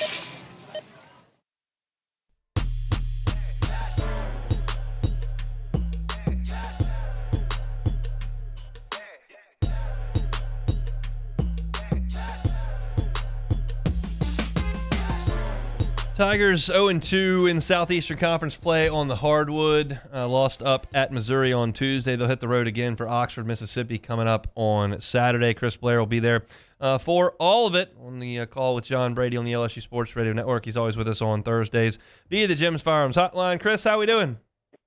Doing great, Hunt. Doing well, man. It's fast and furious. Once that conference season starts, man, they just start lining up, and it's one place and then the next. I like that a little bit more than December, where they play like once every 8 days, and it just feels like the next game's never going to show up. Although those were wins, and they were fun. These have been a little bit less pleasant the last couple of games. I was writing a piece for LouisianaSports.net today, and I was going through some of the issues LSU's had statistically. And one of them that I can't seem to rectify is that in both of these games, Vanderbilt and Missouri, the second half numbers are pretty good. They've just gotten off to such a bad start, especially with turnovers. Is there anything that you're seeing on courtside that looks different in the second half? You know, it looks like, I was talking to somebody this morning, in the early moments of the game, there just seems to be kind of a wide-eyed look. It happened against Vanderbilt, and it happened again at Missouri the other night. I mean, it just seems like, you know, they look so much better equipped to kind of handle the pressure. I mean, these are the first three conference games, while they're not the top of the SEC as far as wins and losses, and maybe not even talent on the roster.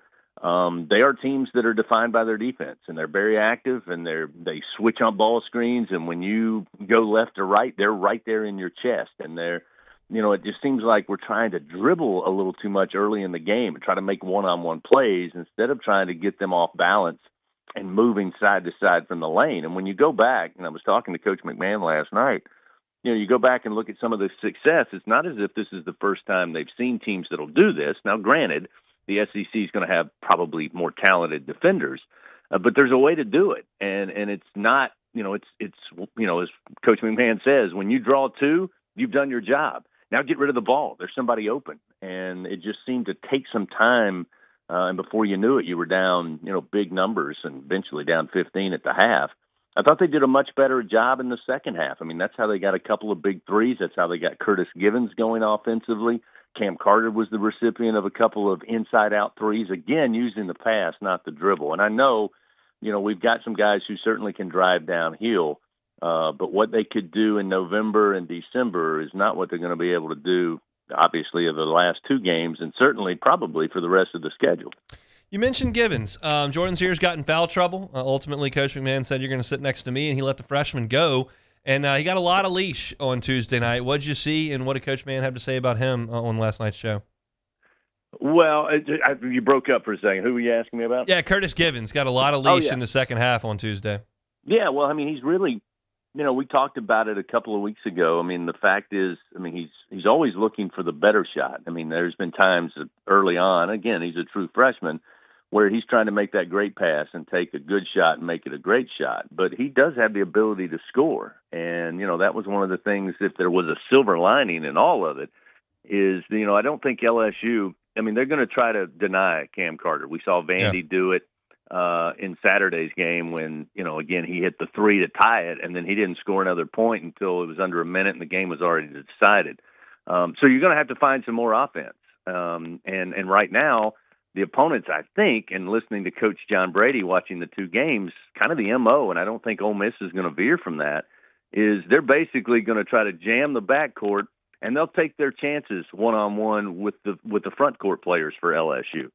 So when you've got Cam Carter and you got Jordan Sears, and you got a night like Tuesday where Jordan struggled, got into foul trouble early, didn't play a lot of minutes, I mean, where are you going to find that scoring from? So, again, it's nice to see Curtis Givens start to look for his shot.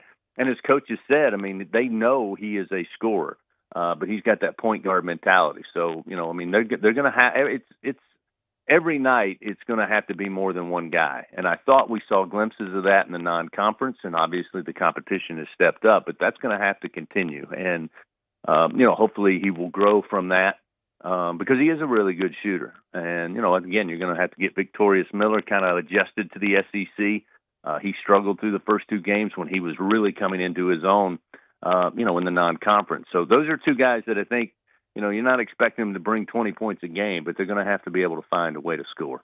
Corey Chess made a move right out of the chute on Tuesday, hit baseline and just slammed it down, and I never saw it again. I was like, God, that looked really good, and they're dying for somebody to get the ball in the block and make a play to get a bucket. I sense that Corey Chess has the ability to do that. It's just got to develop. Do you remember the play I'm talking about, and kind of what have you seen from him? Oh yeah, I mean that was we First thought basket. we were well on our way. Yeah, the first 2 points of the game. I mean, he just bullied his way down the baseline, as you said, and just said, I'm not going to be denied. And with his jumping ability, you look at later on in the second half, he missed a tap in with the hand, and then before anybody else could leap off the floor, he had gone down to the floor, back up, and jammed it down. I mean, that's the type of incredible skill he has. And I think some of it. I like the fact that Corey is not a guy that says, okay, I'm going to bring the ball up top of the key and then I'm going to try to break a guy down on the dribble. That's not quite where his game is yet, and he certainly isn't looking to shoot threes.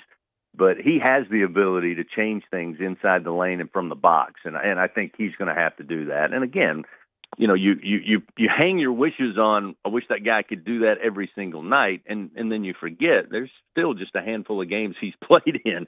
So I think that's going to come, and it only will come as he gets a little more comfortable doing that. But yeah, goodness knows, he certainly has the ability to get up in the air with anybody in this league. There was a time in my SEC basketball watching life where you knew if you were going to Rupp, you were up against it. You probably knew if you were going to the O-Dome in Gainesville, you were going to be up against it. And probably Knoxville, it was going to be tough. That's a big old barn. But a lot of the other places, not the most intimidating environment. That's really not the case now. I'd imagine with the way that Ole Miss has played, they stomped Arkansas last night. You're expecting a pretty good environment in the Pavilion on Saturday? Yeah, I think they're pretty fired up about what Chris Beard does. He's interactive with the campus, and he's just a guy that kind of gravitates people to the program.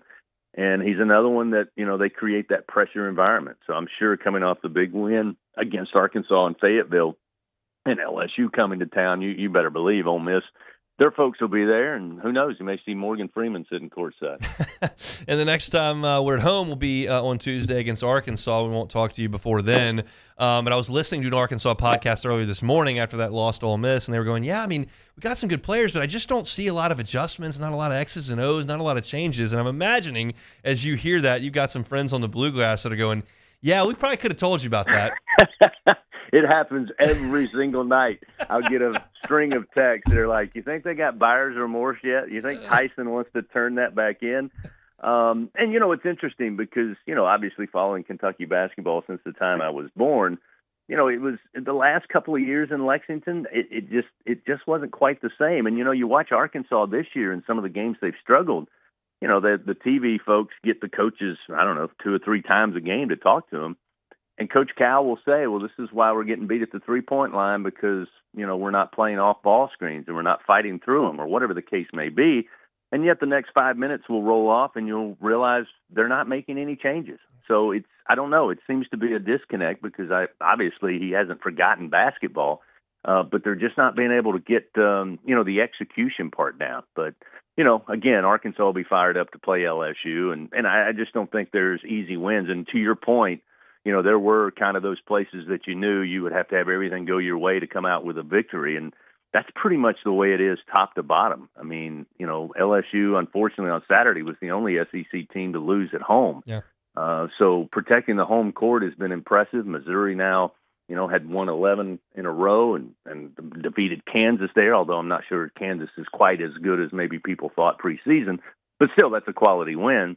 And Ole Miss is the same way. They've defended their home floor extremely well. They haven't played a ton of games there. Again, Ole Miss, and I looked at Texas the other day, they haven't played a ton of home games either. They played a lot of those neutral site games and not necessarily road games. But, winning at home is a must, as it's always been in conference play, because it is going to be hard to drop one at home and then go try, as coaches say, steal one on the road. It's a lot tougher this year than it has been in a long, long time. Safe travels up to Oxford. Y'all have fun, and we'll see you next week. You got it. That's Chris Blair, voice of the Tigers. He and John Brady on the call each and every ball game for LSU. They'll head to Oxford, maybe get some lunch at Ajax on the Square. Real good food there at Ajax. I want to go to the Pavilion. I want to go. Maybe we'll get LouisianaSports.net on this. I want to go see some of these arenas in the SEC. I want to see the Pavilion. I want to see Auburn Arena. I obviously want to see some of these baseball arenas as well. I will go to see Rupp at some point before my time is done. But we gotta get LSU rolling from a basketball perspective, so we can get that into budget for me to make a couple of basketball trips here. That's next on the list. I'll tell Coach McMahon to get that figured out. That'll be the motivation for the program moving forward. Get good enough to where Hunt takes road trips to some of these SEC environments. Probably not going to happen. We'll talk some LSU football coming up next. The Hunt Palmer Show. Always my pleasure to tell you about One Bath and Closets. They're online at onebathandclosets.com. If you moved a couple of years ago, locked in an awesome interest rate, not real interested in kicking your 3.5 to the curb for 6.5, that doesn't mean you're stuck right where you are with what you got. You can do some renovation, and One Bath and Closets is happy to help you with all of it. They're a licensed contractor. They'll be the only call you make for a fully customized closet, for a fully customized bathroom. But it doesn't have to be a huge undertaking. It can be something simple. Sometimes they don't have to knock out walls to put in a new closet. They can just use your space more efficiently. So you don't have to do a full-scale bathroom renovation. You can do a tub-to-shower conversion. If you don't ever use that tub, don't ever take a bath, well, take the tub out, put a glass walk-in shower in, changes the aesthetic and functionality of your bathroom. There's financing options available as well, 0% for 18 months if you qualify. It's all there online at onebathandclosets.com. Look at the pictures of their great work, see some testimonials from satisfied customers. Get that free consultation. It's free to chat with David Duvall about what he can do for you. It's One Bath and Closets online at onebathandclosets.com. At Atmos Energy, our Smart Choice solutions help customers save energy and emissions with rebates up to $500 off high-efficiency natural gas appliances, smart thermostats, and weatherization upgrades. Together, we're fueling our energy future. Family-owned and community-driven. Service Chevrolet Cadillac, a legacy you can trust since 1972.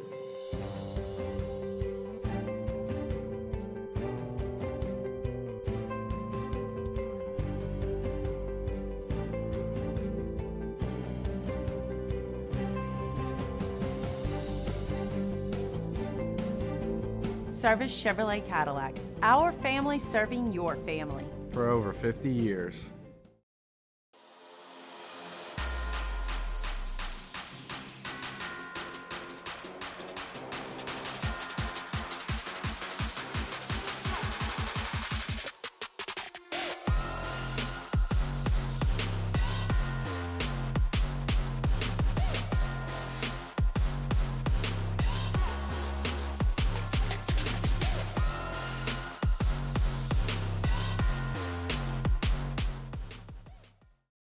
Dylan Cruz here to tell you about Six Rings Baseball and Softball Camp. If you live on the North Shore and play ball, go to Six Rings Camps with former LSU assistant coach Dan Canaveri. His knowledge is second to none, and your child will improve and have fun doing it. Camps were held at Coquille Park and Six Rings Academy in Covington with 4 sessions over the summer. Full day and morning only sessions are available from ages 7 to 13. Go to sixringsbaseball.com or call 985-206-9096. Learn the game to love the game.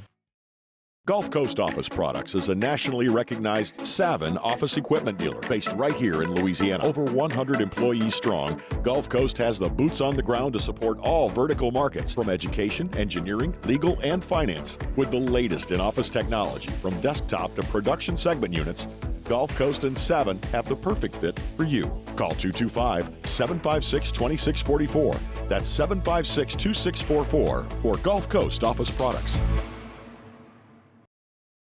Breck teamed up to reimagine your parks, and you imagined big. With your help, we went to work, creating 12 beautiful community parks across the parish.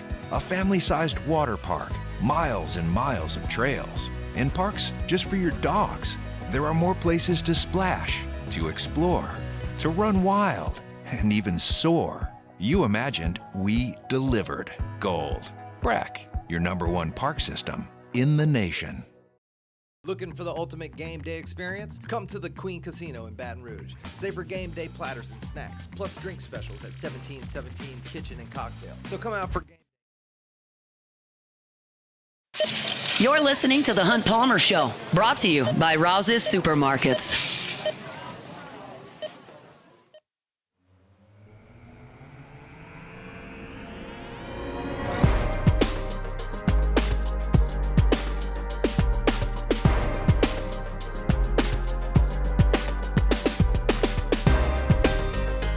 Thursday shows brought to you by Rouse's Markets. Been baking king cakes for 65 years over at Rouse's Markets. King Cake Crew this year, how many think they're going to bake?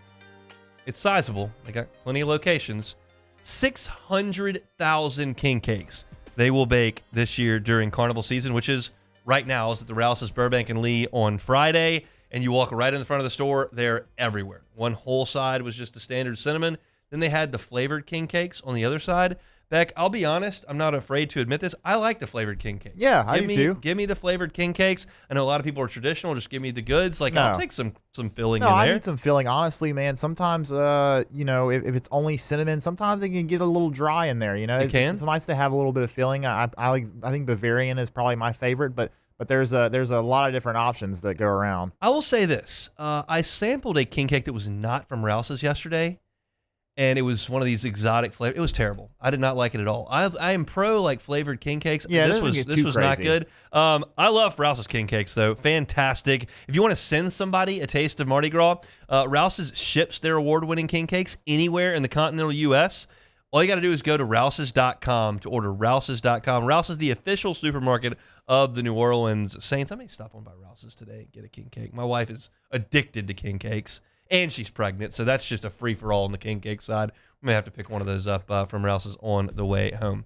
All right, LSU football still in search of completing its roster for 2025, and we know that one of the places they are desperately searching is the secondary. My contention has been that they're not looking for a certain player. They're looking for a really good player, and they can be a little bit flexible. And I detailed last week why I think that Mansour Delane is kind of the X factor in that. If LSU finds a 6'2", 220-pound safety to plug in the back end that's really, really good, that's awesome. Mansour Delane can play corner. He can play down in the slot. That's great. If you find somebody that's an elite-level nickel, well, good. Then put him there at the nickel, and Delane can maybe go back and play some safety. I think he's the chess piece you can move around. So you're not looking at a cookie cutter here. You're just looking for really good players. And I do know that as of yesterday afternoon, that LSU had a good player on campus. That is Tamarcus Cooley. We talked last week about how the NC State defensive back would be on campus. He's 5'11", 205 pounds, and had a really good year at NC State. I wanted to check out the Pro Football Focus grades. And to be clear, as we talked about every Monday on this show, and as I wrote every Sunday on LouisianaSports.net, I realize what Pro Football Focus is. Sometimes it's really beneficial. Sometimes it may miss the mark. But, it's just a helpful it's easy to read, quite frankly. You can get a number graded to, how well they play. And Tamarcus Cooley's Pro Football Focus grades this year are really, really, really good. He was an 81.9 on defense. That would have been the second best defensive player on LSU's roster, right behind Braden Swinson. And it wasn't that he excelled just in one thing. Tamarcus Cooley graded 81.6 against the run. He graded 75.4 in tackling. Those are really high numbers. There are a lot of Pro Football Focus grades in the 50s and 60s. And I see some in the 20s at times. He's an 81.9 overall, an 81.6 run, 75.4 tackling, and more importantly to me. Now look, the run defense is important, tackling is important. You got to do that on defense. In coverage, he was an 83.4. He had 3 interceptions.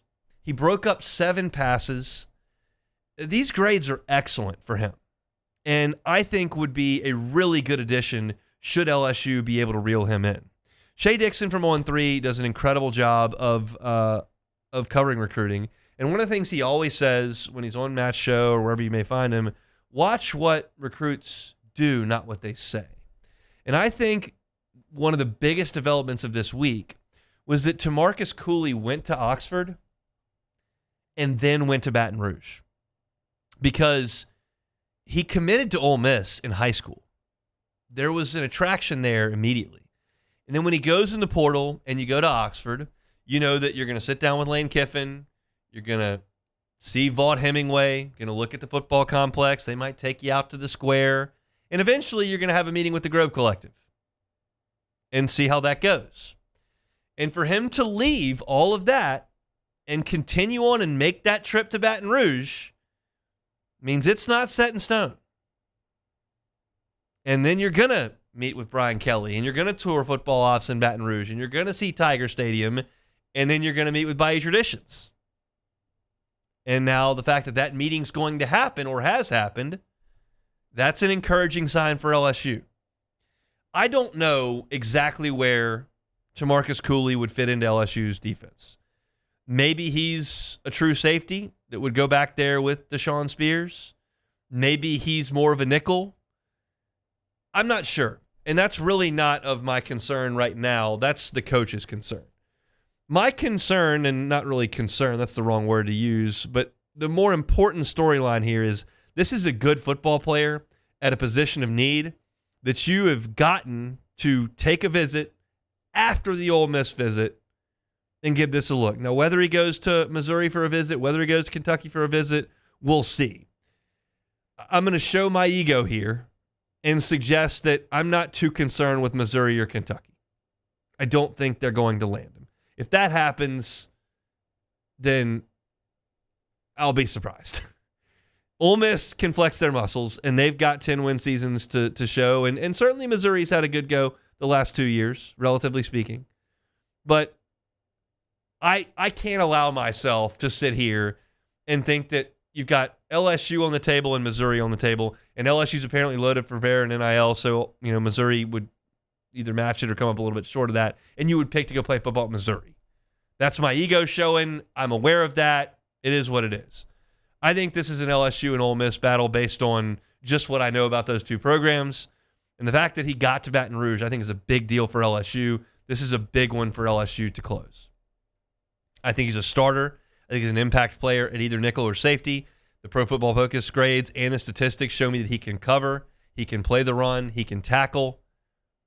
I like it. None of these are slam dunks. I will, for the foreseeable time, talk about the difference between Jarrett Bernard Converse and Deuce Chestnut and how they had similar accolades and similar backgrounds, and one came here and excelled and went to the NFL. One came here, didn't work out, and went back to Syracuse.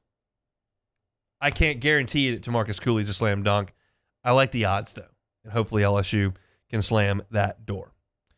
If you're looking for our LSU content, you can find it on YouTube, Hunt on LSU. It's also wherever you find your podcast, Hunt on LSU. Search it. Like, subscribe, rate, review. We always appreciate y'all's help getting our content in front of as many eyeballs and ears as we possibly can. We'll come back and close out our Thursday show coming up next. The Hunt Palmer Show. Genesis of Baton Rouge, genesisofbatonrouge.com. Genesis of Baton Rouge is the only fully exclusive Genesis dealer in the state of Louisiana. If you're thinking, I've never been to Genesis, I've never even seen it. Well, look a little harder. It's right there on Airline Highway on Pico, across the street from Women's Hospital. Go on by the facility. You'll be blown away. I've been to a lot of dealerships in my day. When I was in the insurance business, I worked with auto dealers. And I've seen a lot of service aisles, and a lot of them aren't real pleasant to look at. This is the cleanest service aisle, the cleanest service department I've ever laid eyes on. It is remarkable what they've done over there at Genesis Baton Rouge. It's all part of the experience. It's a clean, first-class facility with great ambiance, great Wi-Fi, amazing coffee. It's an incredible staff, and it's a first-class line of vehicles at Genesis Baton Rouge. Highly recommend you go check them out, Airline at PQ. Get behind the wheel. You'll learn about the 10-year, 100,000-mile warranty. You'll learn about the 3 years of complimentary maintenance. Your experience will be fantastic, and you might just find yourself behind the wheel of a Genesis. It's a phenomenal line of vehicles, and we appreciate them being a great partner here of the Hunt Palmer Show. Every car on the lot is online at genesisofbatonrouge.com. That's genesisofbatonrouge.com. There it is, the extra mile, on the border of expected and extraordinary, for those willing to go further, like vans customized for work or play, with safety and tech to keep you connected. Supported by a 5-star sales, service, and finance team, and backed by the 1-star you know. So go the extra mile. It's never crowded, because so few have what it takes to go there. Mercedes-Benz Vans.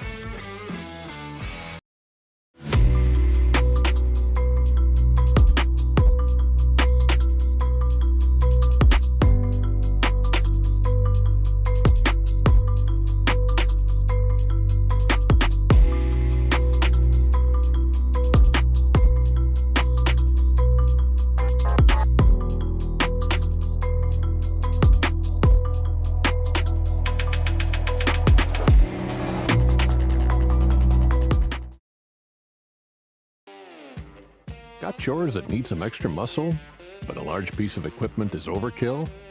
That's what John Deere compact utility tractors were made for. Powerful enough for the work you need to do. Compact enough for how you need to do it. Find the equipment that's right for you at Sunshine Quality Solutions. Check out our current promotions and learn more about what it means to be powered by sunshine at sunequip.com. At Auctioner, we know healing is a team sport. That's why we've partnered with world-renowned orthopedic surgeon Dr. James Andrews to create the Auctioner Andrews Orthopedics and Sports Medicine Institute. Whether you're a professional athlete or a weekend warrior, our team of specialists are dedicated to getting you back in the game. So whatever your reasons are for reaching your personal best, we've only got one: you. Auctioner Andrews Institute. Long live you. Jerry and Benny Payne began Central Plumbing Company out of their driveway in Tanglewood subdivision. 50 years later and 4 generations down the road, we continue to serve Baton Rouge and the surrounding areas for all of their plumbing needs. Residential, commercial, industrial, or hospitality, Central Plumbing is here 24/7, 365. We want to thank our customers, family, and friends for 50 years of success. And looking forward to 50 more. I've been doing business with Luba for 25 years. They're dependable, trustworthy. It's just the attention to detail with our clients. Our folks have years and years of experience. They're highly trained professionals. But many companies have that asset. What I'd like to think makes Luba a bit different is that we use those talents in a way that truly is dedicated. This is the Hunt Palmer Show, brought to you by Rouse's Supermarkets.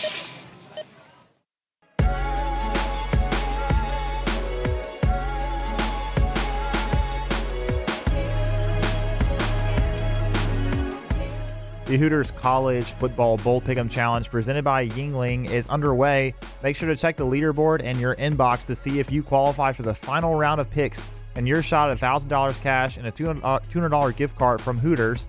Our grand prize winner will be notified January 13th next week. It's the Hooters College Football Bowl Pick'em Challenge presented by Yingling at 1045ESPN.com. And you can also catch the college football semi-final tonight, Notre Dame and Penn State at 6:30, and then Ohio State and Texas tomorrow at 6:30. Your home for college football playoff and national championship is 1045 ESPN Baton Rouge. Thursday show is brought to you by Rouse's, official supermarket of the New Orleans Saints. Appreciate them each and every week. Beck, you're not on record with the college football playoff pick for tonight. No, I'm not. There's an issue with that. We need to change it. So you want me to pick who I think is going to win? I would love that. Okay, I'm going to pick Penn State.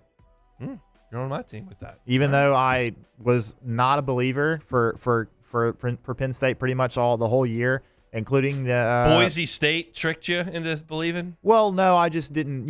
Even before in the Big Ten championship, I did not trust James Franklin, and I still kept saying I just don't trust him. But we'll see. Did you see the press conference yesterday? It's getting a lot of pub. I haven't seen it.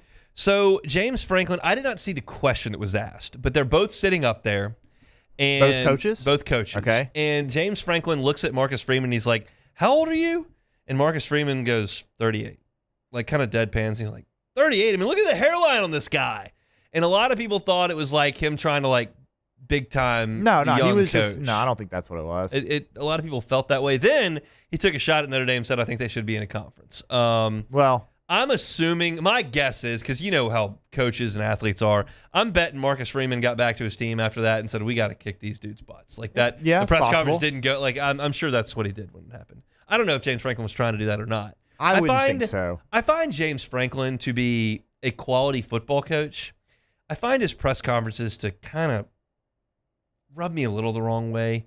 I remember distinctly being at SEC Media Days. This was like 14 years ago. And he and Dan Mullen, when he was at Vanderbilt and Mullen was at Starkville, I felt like there was such a car salesman type deal going on with the selling me of Vanderbilt and Mississippi State. And I feel like that's perpetuated now that Franklin's at Penn State. But press conference is over. They got to play football tonight. We'll talk about it on tomorrow's show. Let's play Take It or Leave It. Take it or leave believe it. Today's hottest stories in sports, news, and sometimes even Hunt's life. The question is, will he take them or leave them? All right, first one. Speaking of Penn State Notre Dame, Penn State Notre Dame have the best uniforms in college football. Take it or leave it. I will leave it. Leave it alone. I mean, you can't say LSU because we currently don't have a uniform. No, we don't. We have no uniforms. The uniform means the same. We don't have that. We just got whatever the players feel like on a given Monday. Penn State's are incredible, phenomenal uniforms, unbelievable. When I was growing up, Notre Dame's pants and helmet were the same color. Yeah. Now they're really, really not, and it bothers me a little bit. But there is a classicness, a tradition to it that I very much appreciate. I will think the aesthetic tonight is fantastic, but I cannot put them 1 and 2. No, I don't think I would either. Next one here, we talked about it a little bit yesterday, but the TGL had their first match on Tuesday night, and they got the ratings back for it. It was actually just under 1 million viewers, which, to put that in perspective, is a larger audience than any live golf broadcast. You'll be happy to hear, Hunt.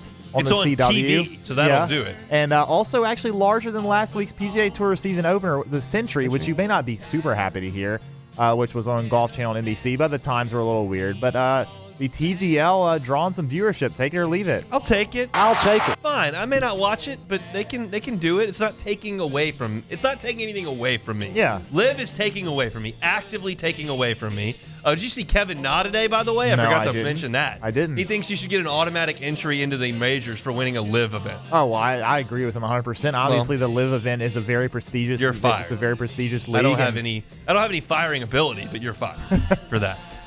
That is absurd, and I just tweeted out. They said, "Do you agree with Kevin Na?" And I just wrote, "No." No. Well, wow, very good. Very good tweeting right there, folks. You gotta love it. Come on. Next one. LSU baseball has 8 freshmen in the perfect game top 75. Most talented team in the country. Take it or leave it. I'll leave it. Leave it alone. I think I gotta go A&M there still. You might be able to line LSU up 1-40 and be better than A&M. You can't line LSU and A&M up 1-8 and do it. That's the problem. They've obviously got some studs coming back with Grahovic and Laviolette, and somehow they were able to convince Brian Prager to come back, which I don't understand how the Angels botched that. But that's not really of my concern today. LSU's got a really talented baseball team. They got a great freshman class that's come in. Jay Johnson is relentless on that trail, and I'll get a little taste of baseball next week. This day next week, Thursday of next week, is the first pitch banquet. I'll be doing a little emceeing there with some of the players, so that'll be enjoyable. But we're not quite there just yet. The last one, 30-degree mornings are more tolerable than 104-degree afternoons. I think I know we're going to go on this one. Of course know I'm going to go on this. Yes, I mean. Leave it alone. Thank you for that. I didn't even have to say it. But as I said, I went out this morning. So here was my attire for my run at 5:40 this morning. Went with the joggers, just as the pants. I had on a full cold Under Armour, a T-shirt, and then this. My buddy is the head basketball coach at Bossier Parish Community College, and he gave me this hooded sweatshirt that I think I could go on Antarctic retreats with it. It's so heavy, and I put that on with the hood up, and then this beanie my mom got me for Christmas that's got a headlight on the front of it, and I was okay. It was tolerable with that much on, but I get into the house and it's shedding layer after layer. I don't know how these people in Chicago do that for 8 months. It's a lot. But it is. And the other people that I want to question, I'm trying to get some cardio in, get a little run in, so I don't have to do it in the afternoon. I can hang out with Myers or something. There was a couple walking their dog in my neighborhood at 5:40. It was 29 degrees. That is... Also, isn't it still dark at 5:40? Very much dark. Yeah. That's why I got the headlight on the beanie. That's a bit much to be. The dog. It's just walking the dog. Yeah, that's a bit much, maybe. I get that in July when it's warm out and you want to beat the heat, but it's freezing out there. Yeah, that's. But I have to say, Hunt, we have to commend you on your dedication to getting out there, even when it's cold in the morning. It was 30 cold. degrees. I did not run from December 21st through January 6th. Well, I don't think that had more much to do with the weather as opposed to that was other just factors. the way that it was. It just wasn't going to happen. But got to get back to it here in the new year. So we got at it this morning. It's too cold. And those of you that complain in August, you will never hear me do that. But I will complain in January and February because it's too cold and I don't like it. And I'm thinking about moving to Miami. Oh, wow. Really? No. But okay. I like their weather better.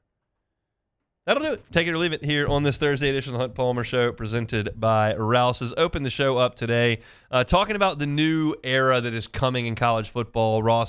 Dellinger's got an awesome piece at Yahoo. I highly suggest y'all go read it. But I gave my thoughts on what it means for the NCAA and, more importantly to me, what it means for LSU. Luke Johnson joined us at 1:15 talking Saints coaching search. You can find that wherever you find your wherever you have your audio for Hunt on Saints. Notre Dame Penn State pick. I got the Nittany Lions. Carson Beck to the portal. We talked about it at the end of hour number 1. Dennis Allen spoke with Jay Glazer. That sound up at 2 o'clock. That's wherever you find your audio. Hunt on Saints. Voice of the Tigers, Chris Blair, and then some LSU football talk with Tamarcus Cooley in town. Go find that audio wherever you find your audio. Hunt Palmer Show. We're done for today. Back tomorrow for a Friday edition. Matt's going to drive you home on AFR. Stay warm out there. The Hunt Palmer Show. The Hunt Palmer Show. Boudreaux's Electrical Services. Neil and Melissa have been rocking and rolling at Boudreaux's Electrical for 40 years. If you do something for 40 years, you probably know what you're doing. They do at Boudreaux's Electrical Service. They're a certified Generac generator dealer, a premier Generac generator dealer. That means they're in the top 3% nationwide in Generac generator distribution. They do all their installations with the highest quality in tubing and wiring, and most of that installation is done underground. We take pride in what our house looks like. You want that generator, but you don't want it to be an eyesore. It's not with the folks at Boudreaux's Electrical. Give them a call. I give you these numbers every single day. 985-397-1562. That's 985-397-1562 or 225-300-9389. That is the Gonzales location, 225-300-9389. Or I give you the easy way every single day. Just check them out online. It's boudreauxelectrical.com. That is boudreauxelectrical.com.